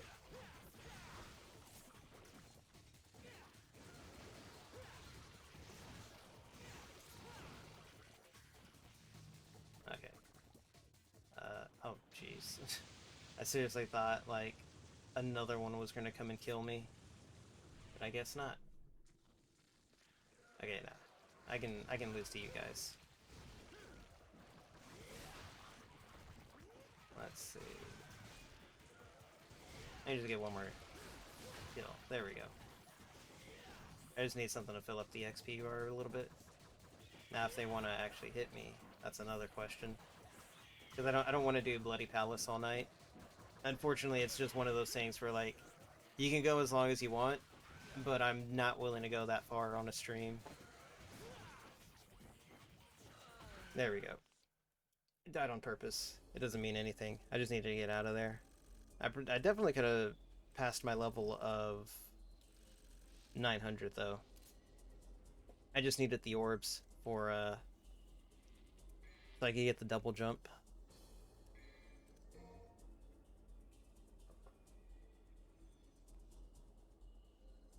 Alright. So with that, I think I'm gonna call it a stream here. Like I said, I'm glad y'all hung around for the Devil May Cry TED Talk. What you doing, dog? I'm glad you could stick around for the Devil May Cry TED Talk. It was a lot of fun. It was definitely a lot of fun, like revisiting that old history again. Let me say it one more time, because I'm a gamer, and gamers always save twice. I do need to... Hey, Everweather, what's going on? Let's see. I do need to actually get around to like scheduling out where I can play like a lot of these style of games, like Ninja Gaiden, Devil May Cry, Bayonetta again. I'm not gonna rule out Bayonetta completely. I will complete the playthrough. I'm thinking about doing it like a Sunday thing, like Sunday action game or something like that. You know what? Maybe I'll do that for next Sunday. I'll just play like Ninja Gaiden, Devil May Cry, and no, Devil May Cry will be its own thing. I'll end up playing like Bayonetta and Ninja Gaiden and stuff like that, and like other style of games like that because I have a bunch of them. It's my favorite genre game. Just they call it like character action games or something like that. Um, but yeah, Sakuna is a great action game. If you've never played Sakuna, you definitely should. It doubles as a farming simulator, which is like the best. It's like my favorite thing because your level up your levels and your strength and all that stuff isn't tied to how many enemies you can beat. It's tied to how well you can farm. So if you're a great farmer, you can get like amazing level ups like within a season or within a growing season. And it's very good. Let's see. Shikondo, that's a great shoot 'em up. Oh man, I got so many games on the Switch. Tony Hawk. Does Tony Hawk count as an action game? It's got combos. Monster Hunter. Monster Hunter Rise on PC will be Wednesday. Wednesday and Thursday. They'll also count as karaoke streams as well. So you get to listen to me sing while I hunt monsters and stuff like that. By the way, Monster Hunter Generations Ultimate probably the best Monster Hunter in the series. Well, second best in the series. First best is what's it called? Monster Hunter 4 Ultimate. Digimon Cyber Sleuth may make an appearance. The only reason I say may is because the first Cyber Sleuth game took me about 100 hours to beat. And I don't know if I can do that on a stream. Just saying. I don't know if I can do it. But let's see.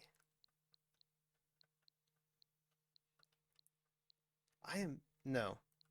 I'm missing my copy of this. I don't know where it went, unfortunately.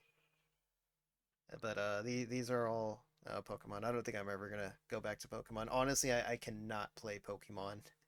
I find Pokemon very boring. But yeah, that is the end of the stream. If you don't mind, I'm gonna find someone that we can raid. So let me see. Oh, what did I click on? There we go. So let's see, who can we raid? Hold on, let me refresh this again.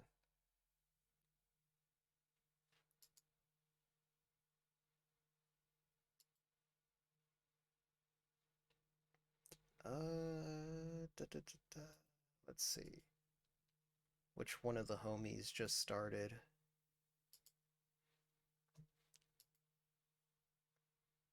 Here we go. Let's see, who's streaming right now? There is a lot of people streaming. Oh, don't want to get the double feedback. You know what? We can go into... Let's see who... Oh, Lapin's playing. She's reading Charlotte's Web. Hell yeah. I love Charlotte's Web. I love that movie. Wait, is she reading or is she playing? Is there a Charlotte's Web? Oh, there was a Charlotte's Web game. Wasn't there? Or what is she doing? I don't know. She's doing something experimental, so you're gonna love it. Lapin's cool. She's a very crazy, eccentric cat girl thing.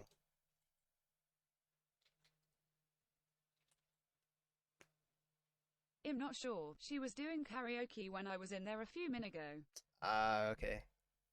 I don't know. I'll go find out. I haven't caught one of her streams in a while. So I want to see what she's doing. She's cool. I usually bully her on Twitter. Alright, guys. But like I said, Monster Hunter will be on Wednesday and Thursday.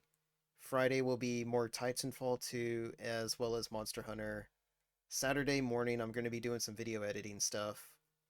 And then Sunday morning, I'll also be playing more, I guess, shoot 'em ups and games that I picked up during the Winter Sale, since I haven't cleared that entire Winter Sale backlog yet. So look forward to that throughout the week. I may or may not do something on Tuesday. I doubt it. It depends if Monster Hunter gets released early. Like if they do like a midnight release on Wednesday, then I'll probably hop on it like as a midnight guerrilla stream. But I'll catch you guys then. So later. Oh wait, no. I can't raid her. I guess she went offline. No, she's still alive, so why can't I raid? Oh, she may... Thanks for stream. Yeah. Never mind. I think she has like raids disabled or something then, because it won't let me raid her now. Something went wrong. Try running that action again. Huh. Alright. I'm gonna try someone else. Oh, Mint's playing. I haven't seen one of her streams yet. There we go. Yeah, we're going in with Mint. But yeah, Mint's cool. I just never caught one of her streams before, and she's playing Prey. So, give her a big ups. I don't really have a raid message, but, like I said, I'll see you guys throughout the week. You can catch me over at Twitter and all that stuff. Later.